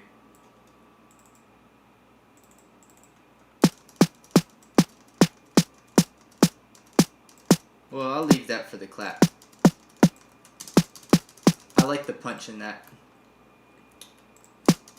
So let me add another serum. Is my mic working good still in the volume in Ableton? Yeah. So I think it is. It's good. I think that somehow that project is it's just it might just be too big to be live streamed and for me to work on it at the same time. But it's weird because my computer's not cutting in and out. It's just like I think the live streaming app gets confused and starts trying to pull resources from different places. You said, "Oh, don't worry, I'm healthy and do sports. I'm not a fat boy." Yeah, I feel you, man. So you know exactly what I'm talking about. You know, sports takes work too, just like music production.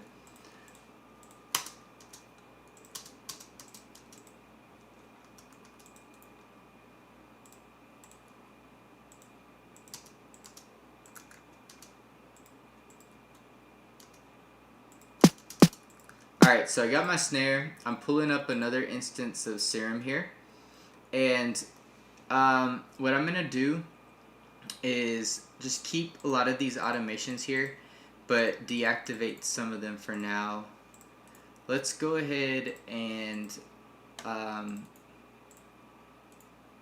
yeah, let's just bypass these other ones and I'll enable them later as I go through making the sound.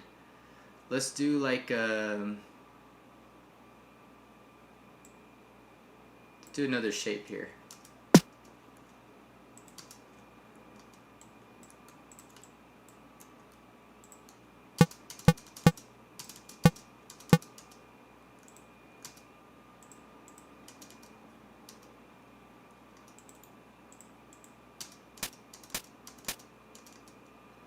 So when I watched Kill the Noise do this, this is how I thought it was really interesting. This is how he made the clap.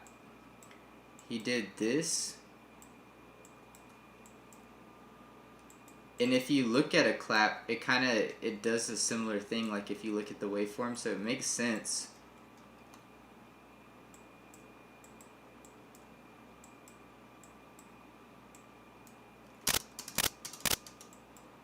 But then it's gonna decay here. You can kind of hear how it sounds like a clap already, right?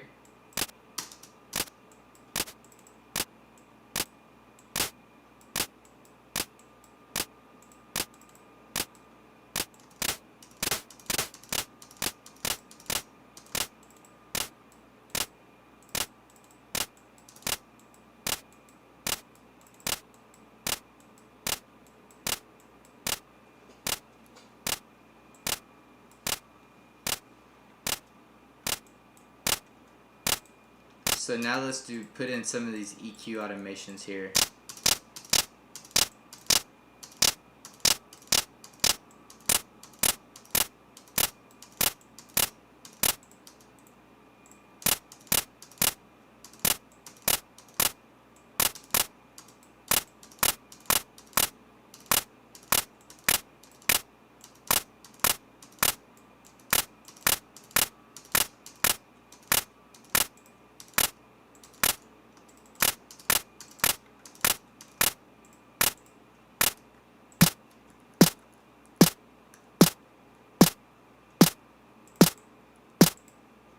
Maybe some distortion on that.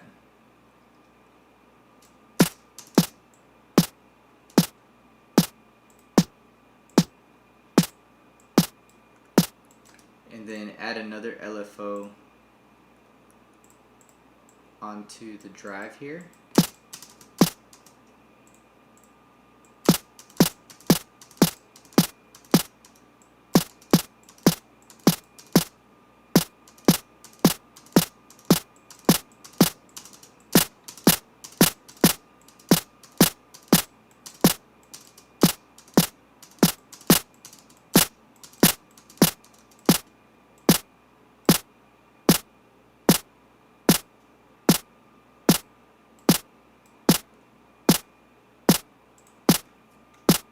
Cool. And then now let me process the clap a little bit here.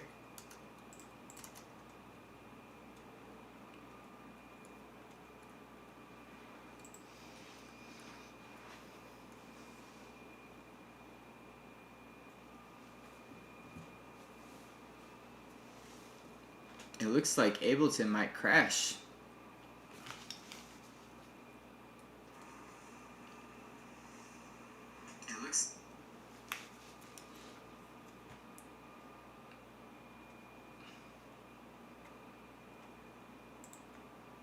Let's see, I'll close out of it and come back. Hopefully it saved it.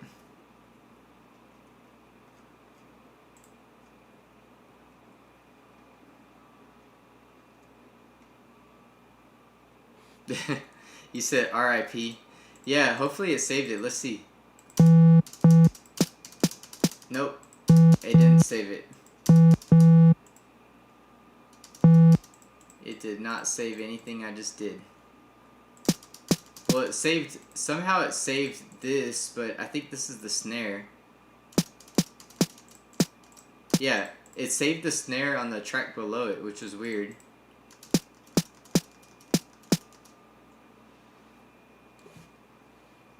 Yeah, I usually do save. I just wasn't thinking about it, you know. So that's nothing though. I'll make the clap again. It's not a big deal. It didn't take that long anyway. But that's really weird that it saved the snare on the bottom one even though I made it on the top one.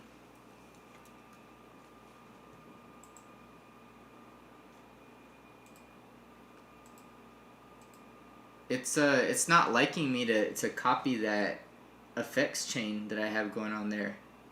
That's so weird. I think it's crashing again. It's something to do with copying that effects chain from that initial track.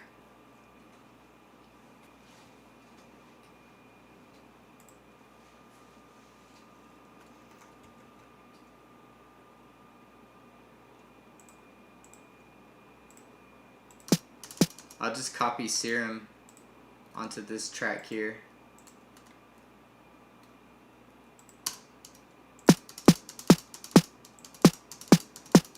Alright, so let me duplicate this track.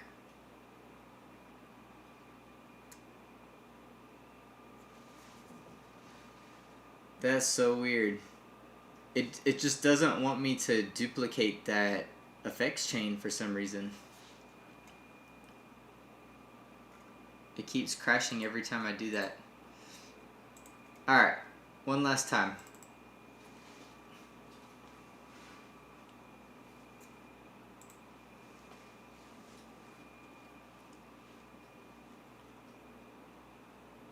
If that's the case, I'm just going to delete that effects chain. The only thing I could think of is like this part here. Let me just go ahead and save it though. Let's name it Serum Drums. And then let me see what happens if I copy this. So yeah, that's fine. Maybe it was just the inflator for some reason. That plugin. I'm gonna take my custom racks and put it into here.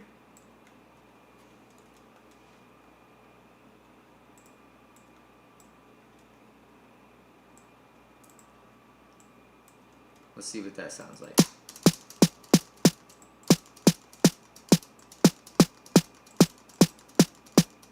Okay.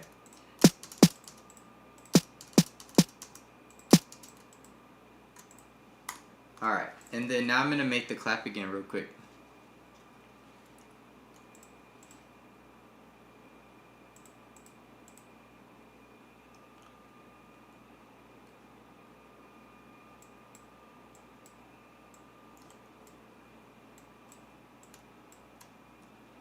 Hey, Undead Music, how long have you been producing for?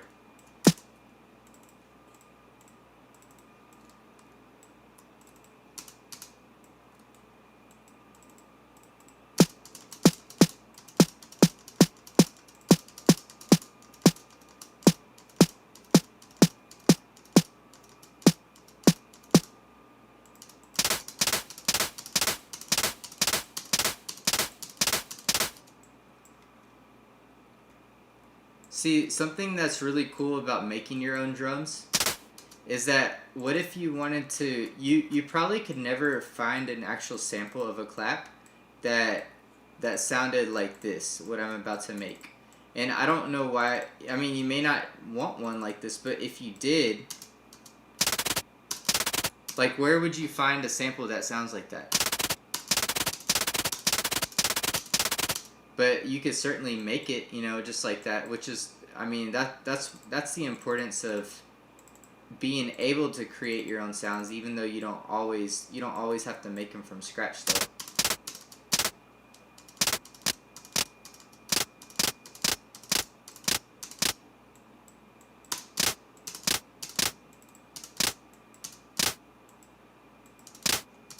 Now let me add that distortion there.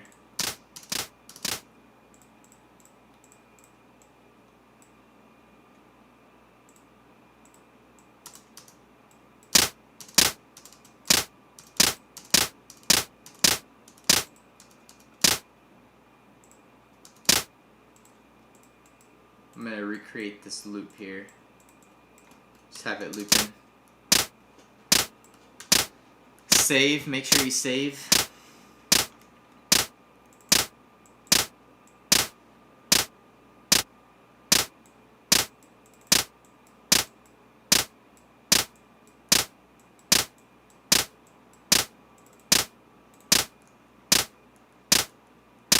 Now let's hear it together here.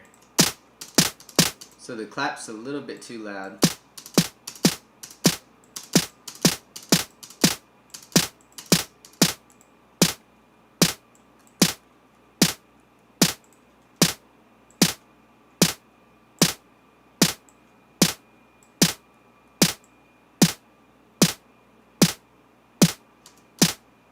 The cool thing about this is that you can really add that snare punch if you wanted to with this EQ. You could even have it like automating.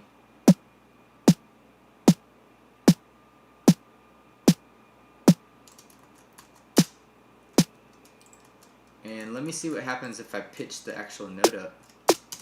Yeah, you could have it go higher or lower. I'm gonna keep it right there for now though.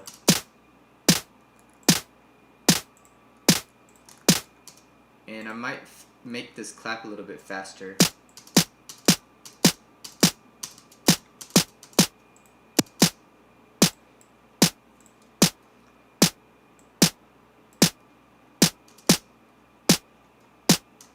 Let me add another multi-band on the group here.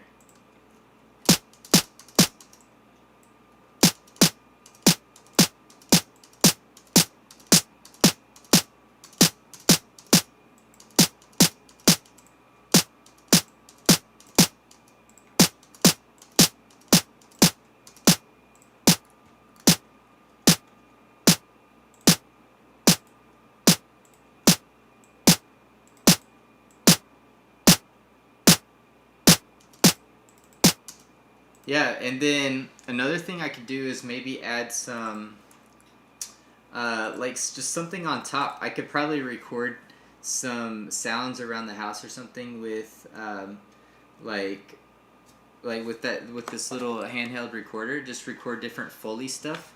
But let me see what kind of Foley I have in my sounds.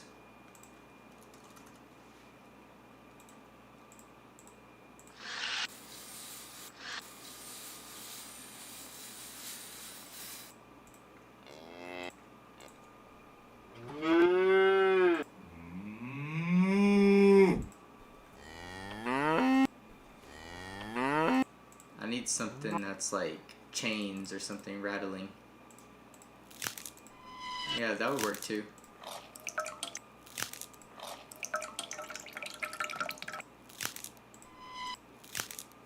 Let's hear what that sounds like in there.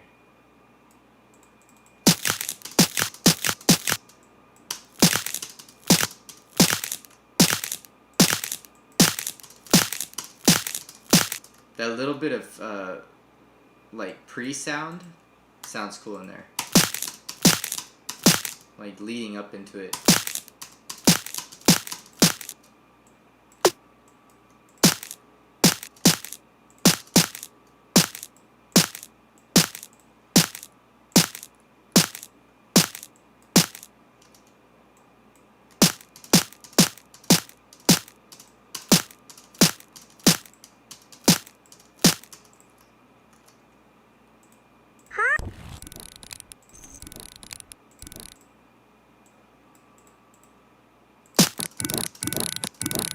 I could probably use that if it didn't have the bell in there.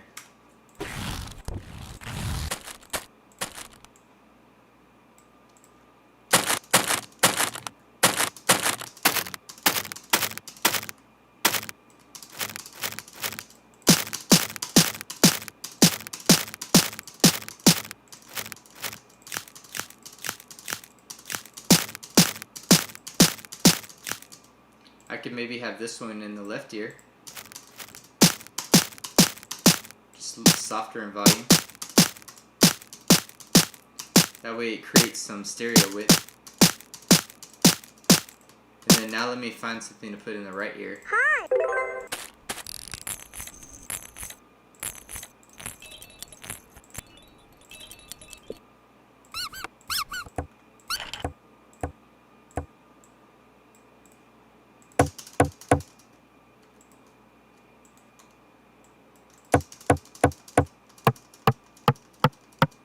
Gotta make sure it's tuned to the right note. I believe I have my snare playing in E. Let's see what this one's at.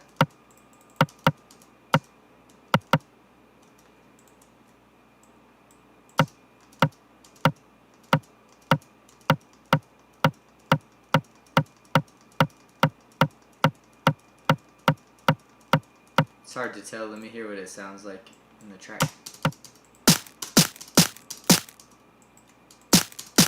Put it off the grid a little bit here.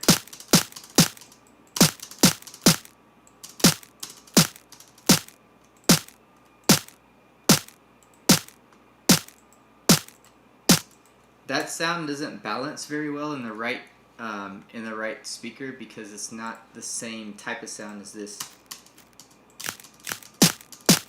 I need something that's kind of sounds like scraping, sort of like that.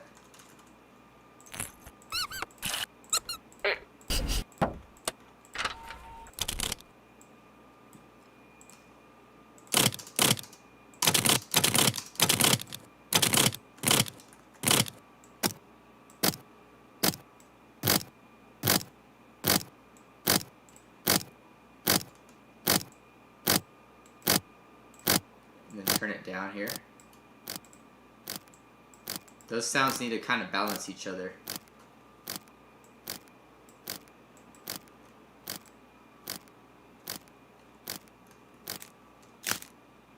And then that one in the middle.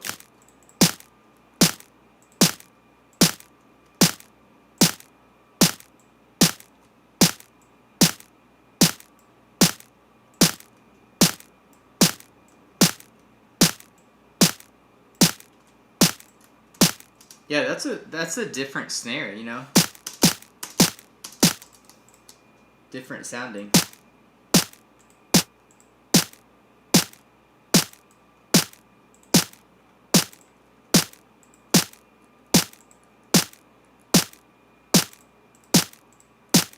And then you could start throwing like reverb on there and stuff like that. Let's see if I throw like a convolution reverb. I like the Melda.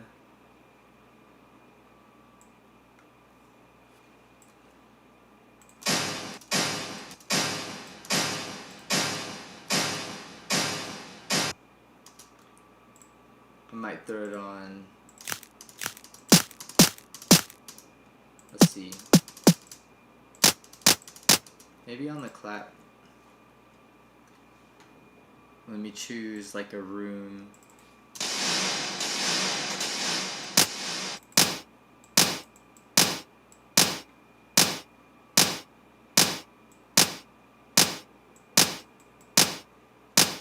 See what other.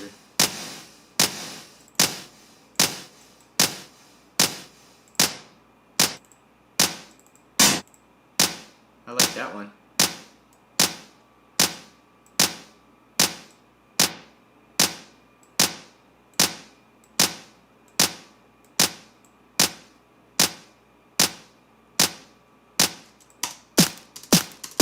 Maybe less. So without it, with it. It might be beneficial just to throw another sound in there that only has the convolution reverb on it. Let me see what random sound I can find.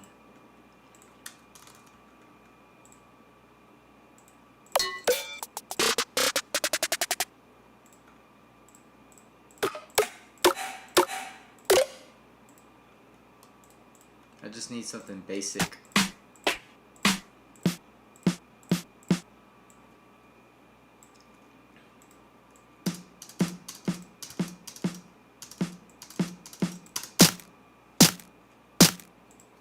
You can't even really hear that snare in there, but it just allows me to throw on some reverb.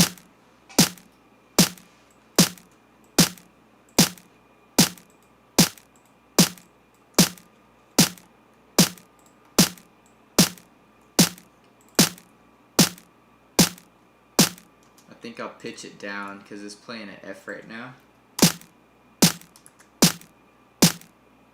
Now I think it's playing at E.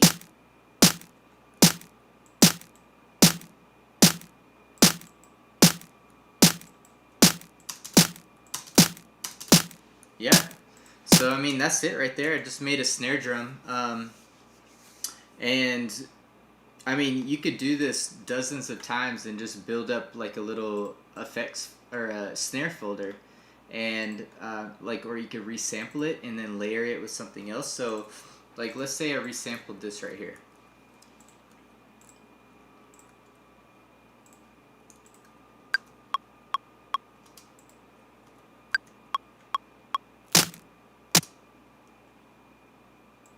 So now I have this snare.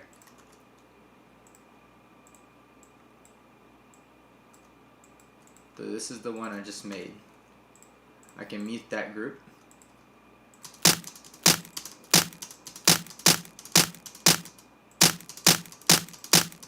So honestly, I think it's lacking a little bit of punch, you know. So what I could do is just layer this with some, some other sounds that I have too.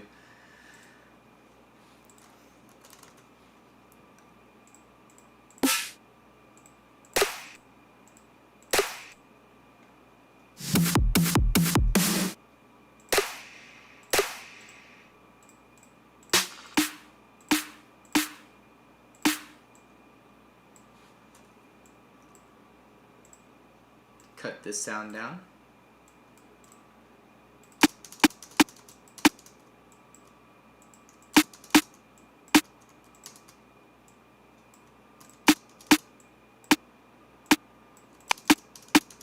Or actually what I could do is just bring in that another instance of Serum.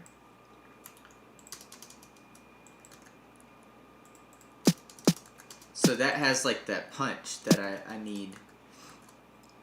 And then I will just disable this part.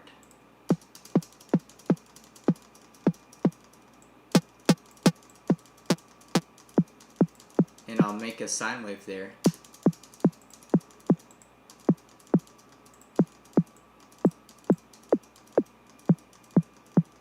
Put less pitch bending. Change that shape a little bit. Put a little bit of distortion.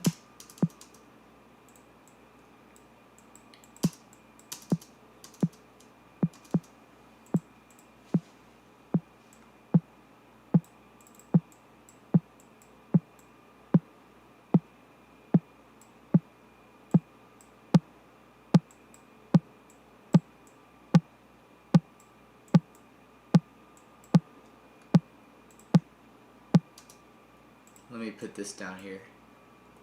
Play these two together.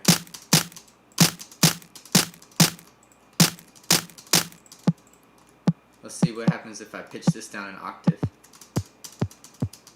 That's probably too low.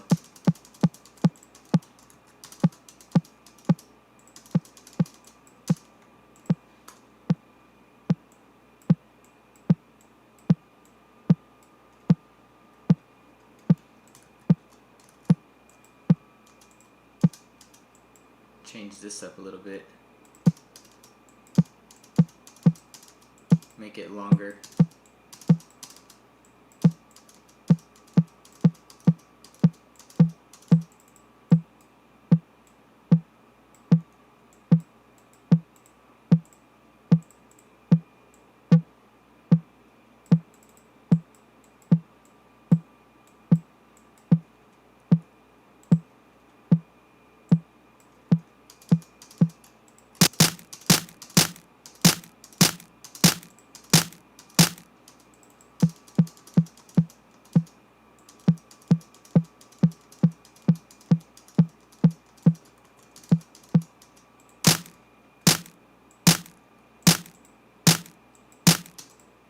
And then what I could do even here is kind of fade the beginning.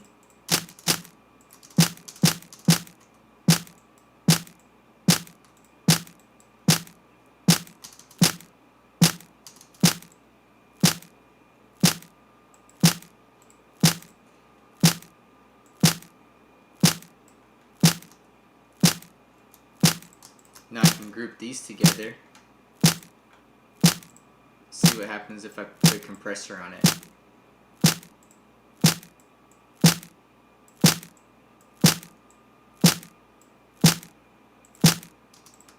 And then double up the serum here, take off some of these effects, and change the waveform.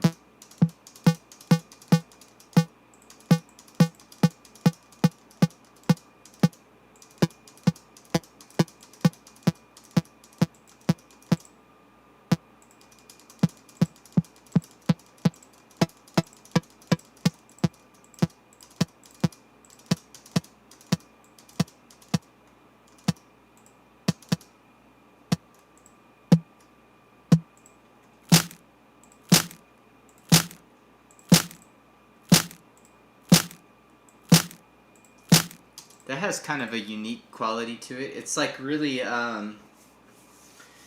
it's like almost like a tom a little bit.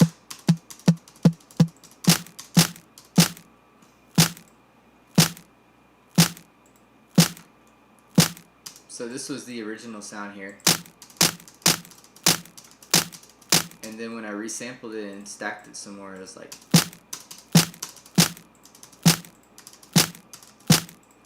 Yeah, but I feel like it's just interesting to see what kind of results you can get.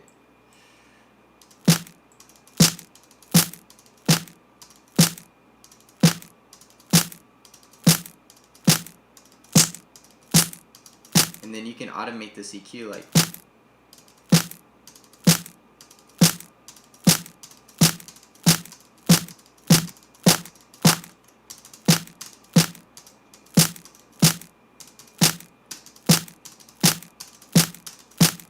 Yeah, that's cool. I like that. I mean, it's not going to be like your typical like snare for like a trap beat or something, but it's definitely interesting though. It's got a good texture to it.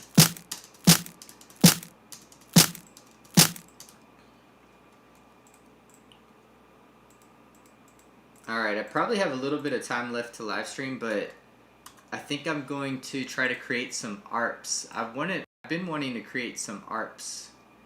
Just interesting ARPs. Let's see, I'll name this ARPs.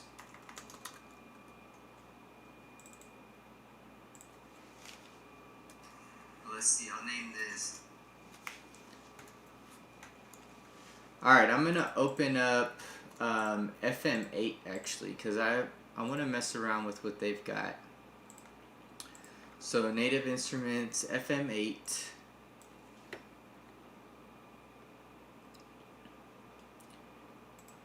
And I'm just gonna drag in some chords that I already had from a previous project.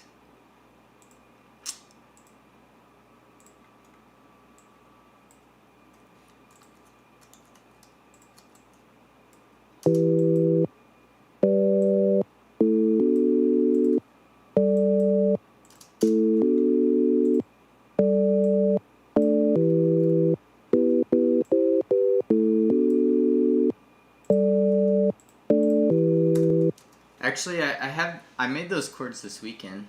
I haven't actually used them yet.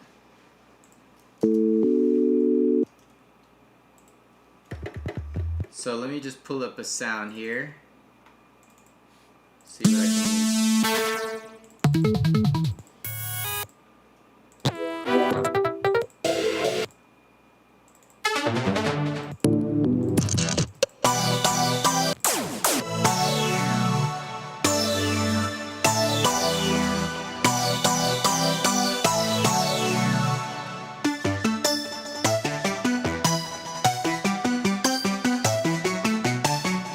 So I'm going to mess around with this ARP here and see what kind of interesting results I could come up with. And if this doesn't work, you know, I might try to draw it in by hand or something like that.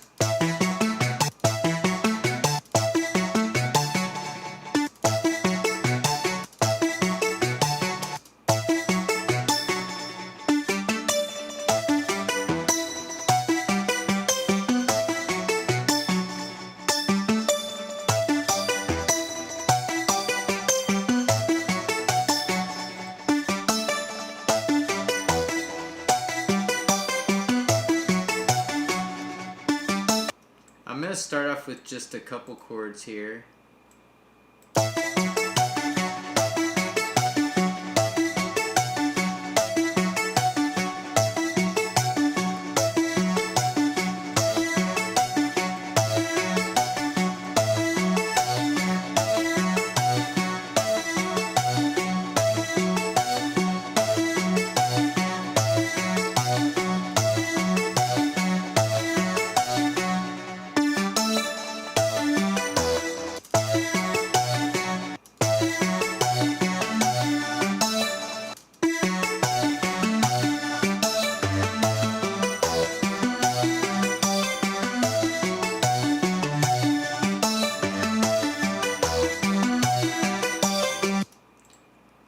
Turn off this accent.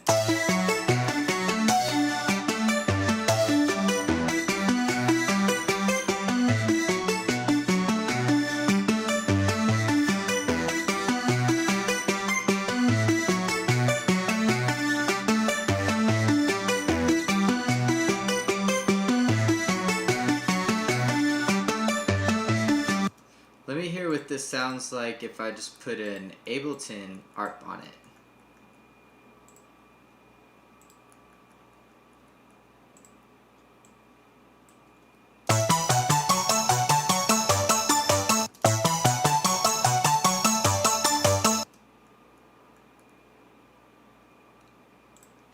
Let me double it up here.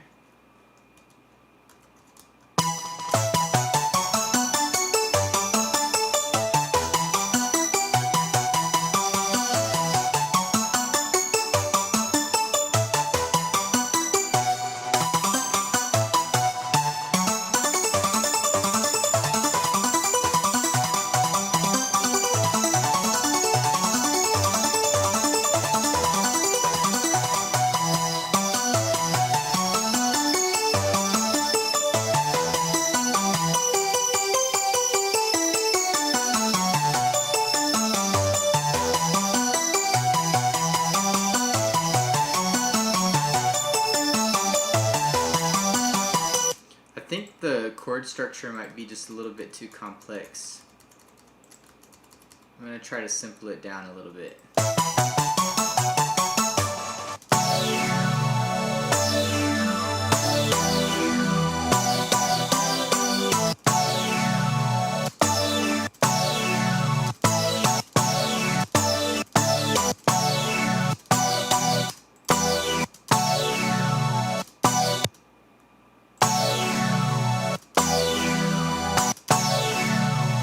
Let's try to do it like that.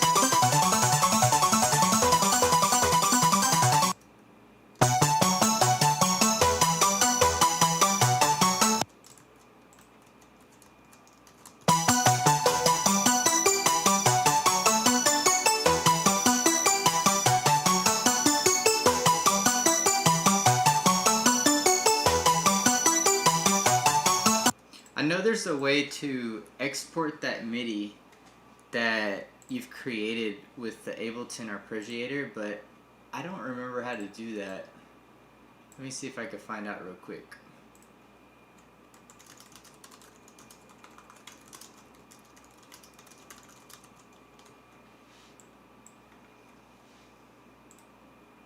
I think this is it here. Tip that will be super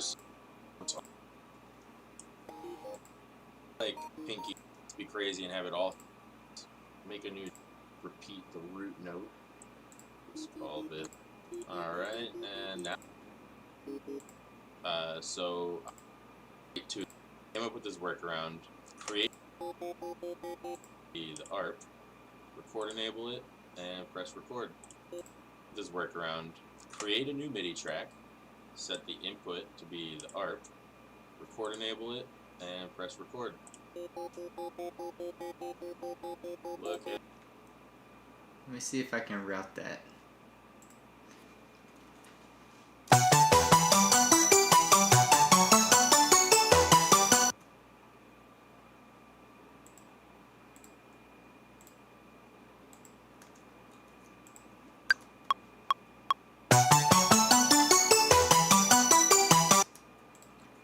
Maybe I don't have something routed completely right. Yeah, I'll have to look into that. I'm not sure how to do that.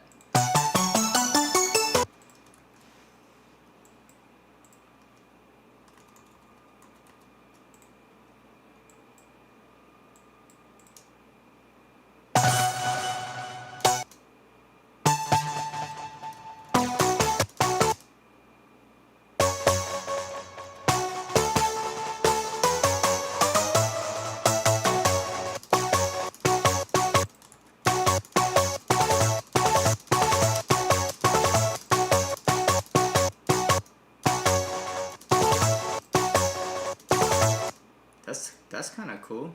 Let me mess with that.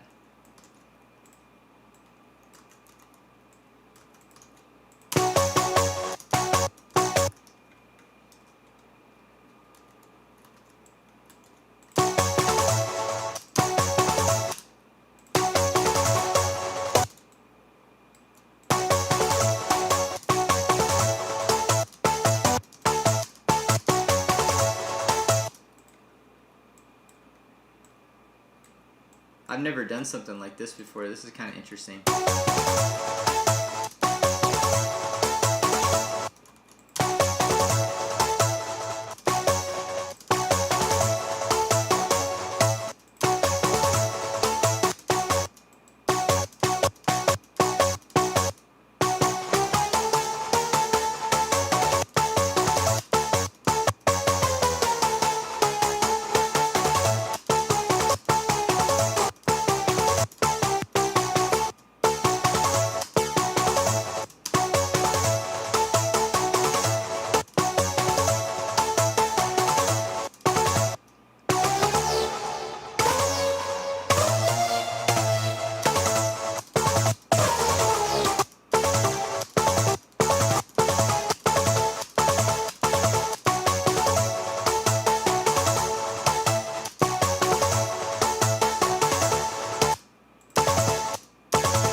I like that. That little sequence like that. Let me paste that over here.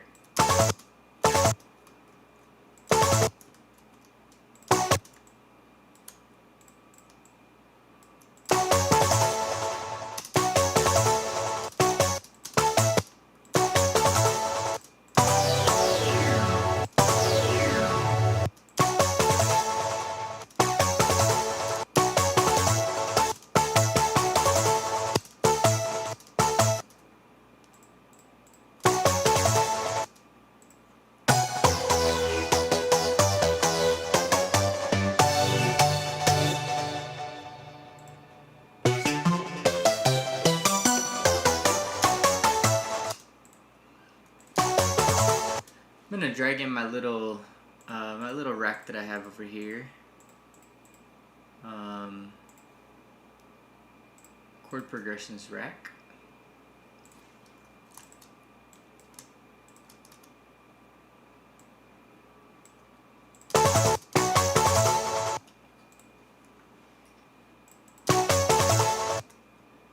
Let me grab the E minor rack.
Yeah, I usually create melodies on the keyboard, but this is interesting doing it like this.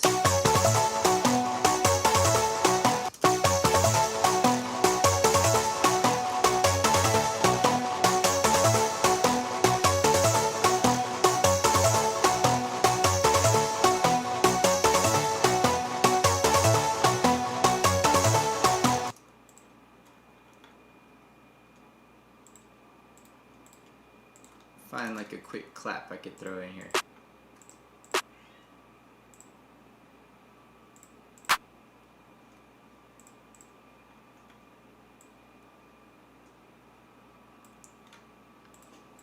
Let me use my drum rack here.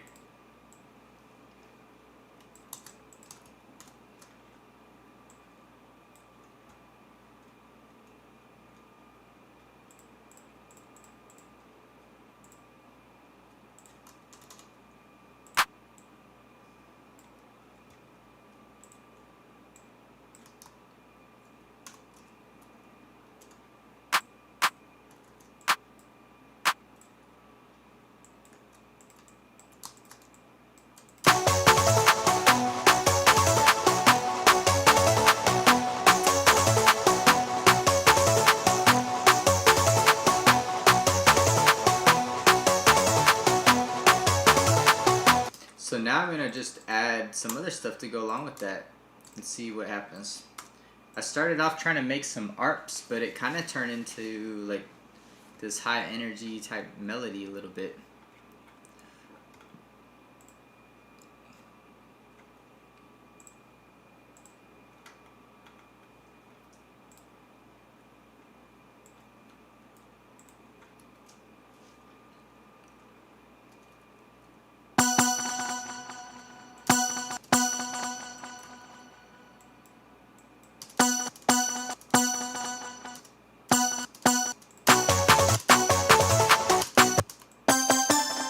So now I want to try to do like some kind of more typical like chord progression, but in an ARP form though. So let me see what this sounds like here. No,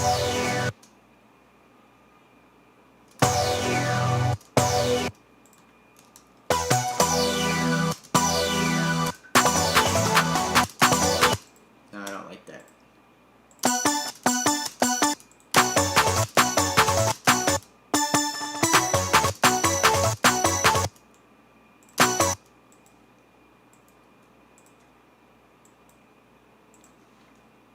Let me get the art. Let me activate the ARP here.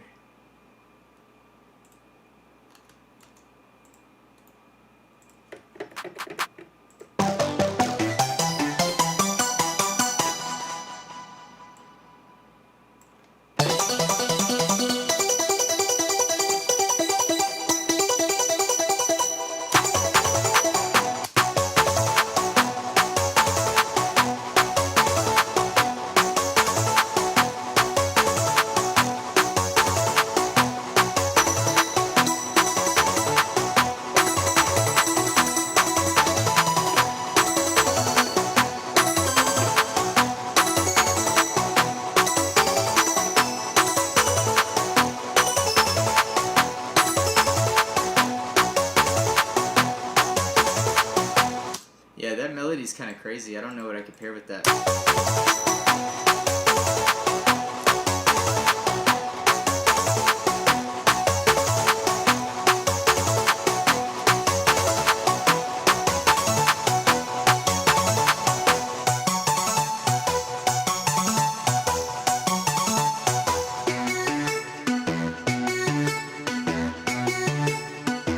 What if I sped this up?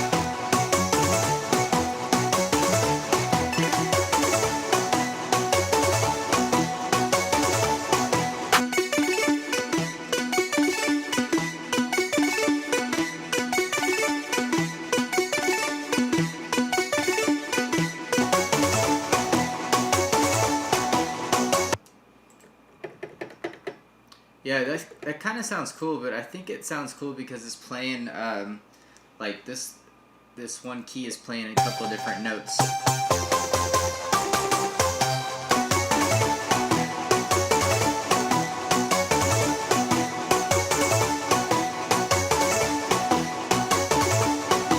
Let me try to see what other ARPs I can create here.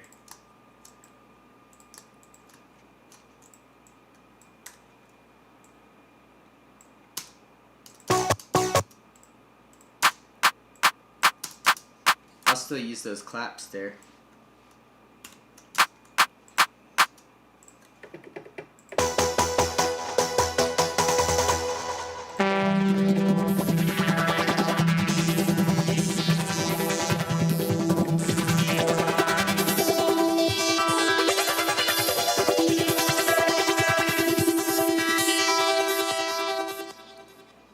Let me grab silence.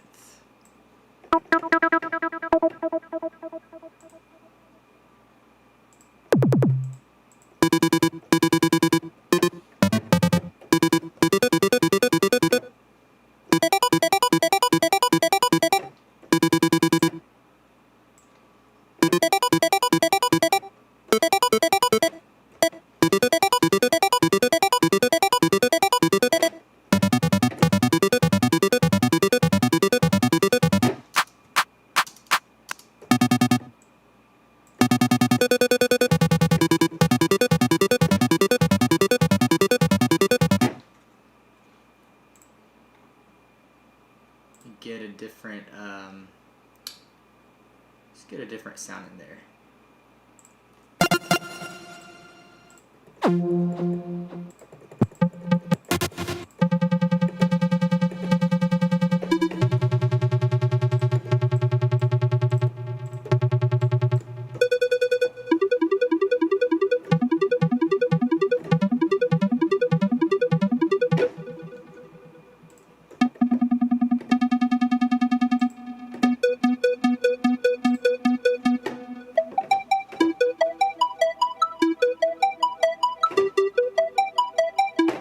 I'm gonna just try to draw some ARP notes in there.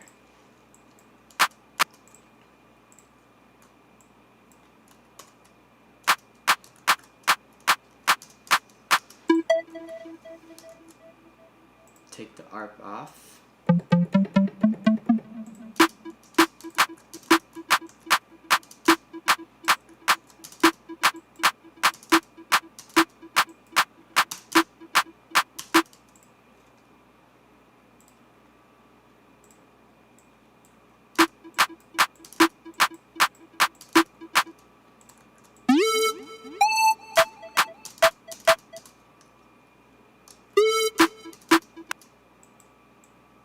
Make it shorter, make that loop shorter.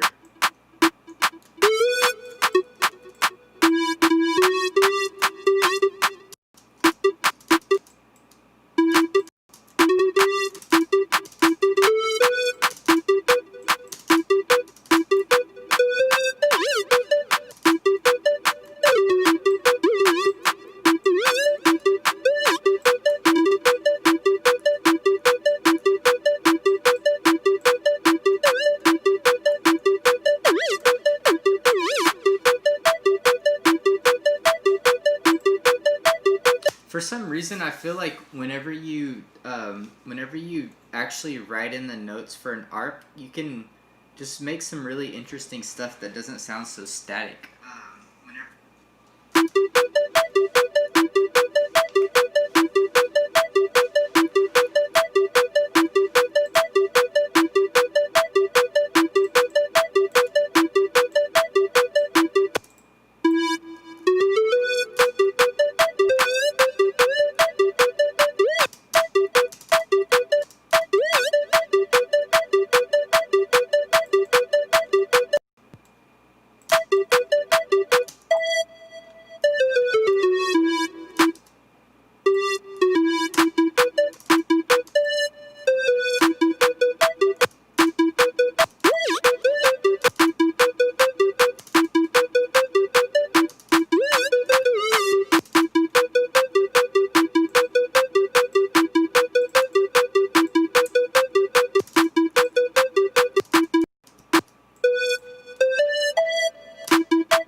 Yeah, so just creating like different art patterns, you know, and just seeing what comes out. I just made these real quick.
cool there. I like that.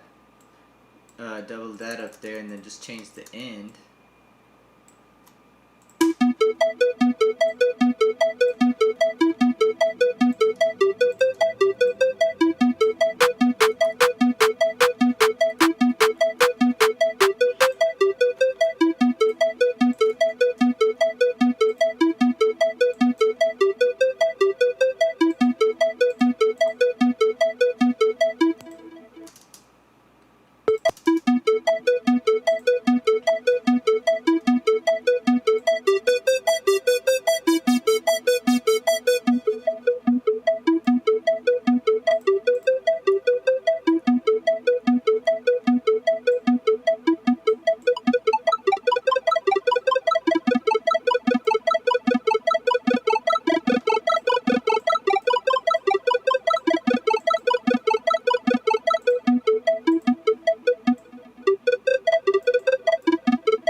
It's kind of an interesting sound like that.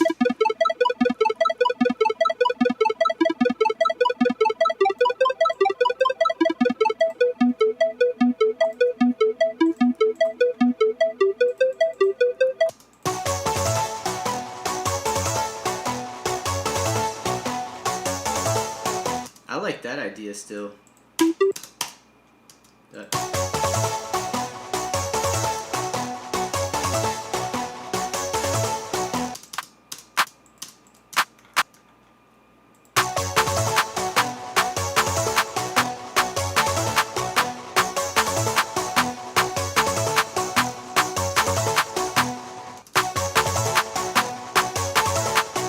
That'd be cool if that was the intro and it just did like a build up and like a crazy drop.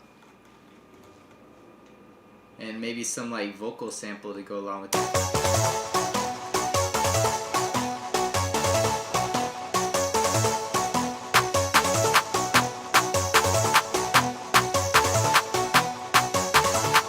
That's high energy for sure. Cool. Well, I think that's gonna wrap up the live stream for now. My daughter's awake and I've got to take her to her grandmother's house, and I'm gonna hit the gym right now. So will I be on tomorrow? I think I'll be on tomorrow. I'll do Tuesday and then I'll live stream Thursday, and then Wednesday and Friday I'll be working on some music that I've got to work on.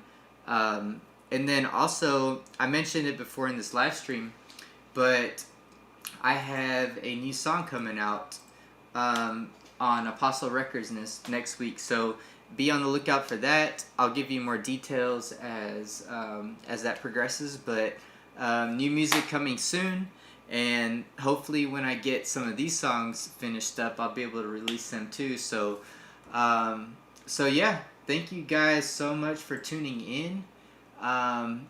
I know that this was kind of a weird live stream. I just did a little bit of everything. I've wrapped up a song. I tried to open up an old project, but it kept cutting out my microphone in the Ableton volume. But then I started making some drums from scratch, which was kind of different. And then now I started making some arps from scratch, which is real different from what I usually do. But thanks for tuning in, and I will catch y'all next time.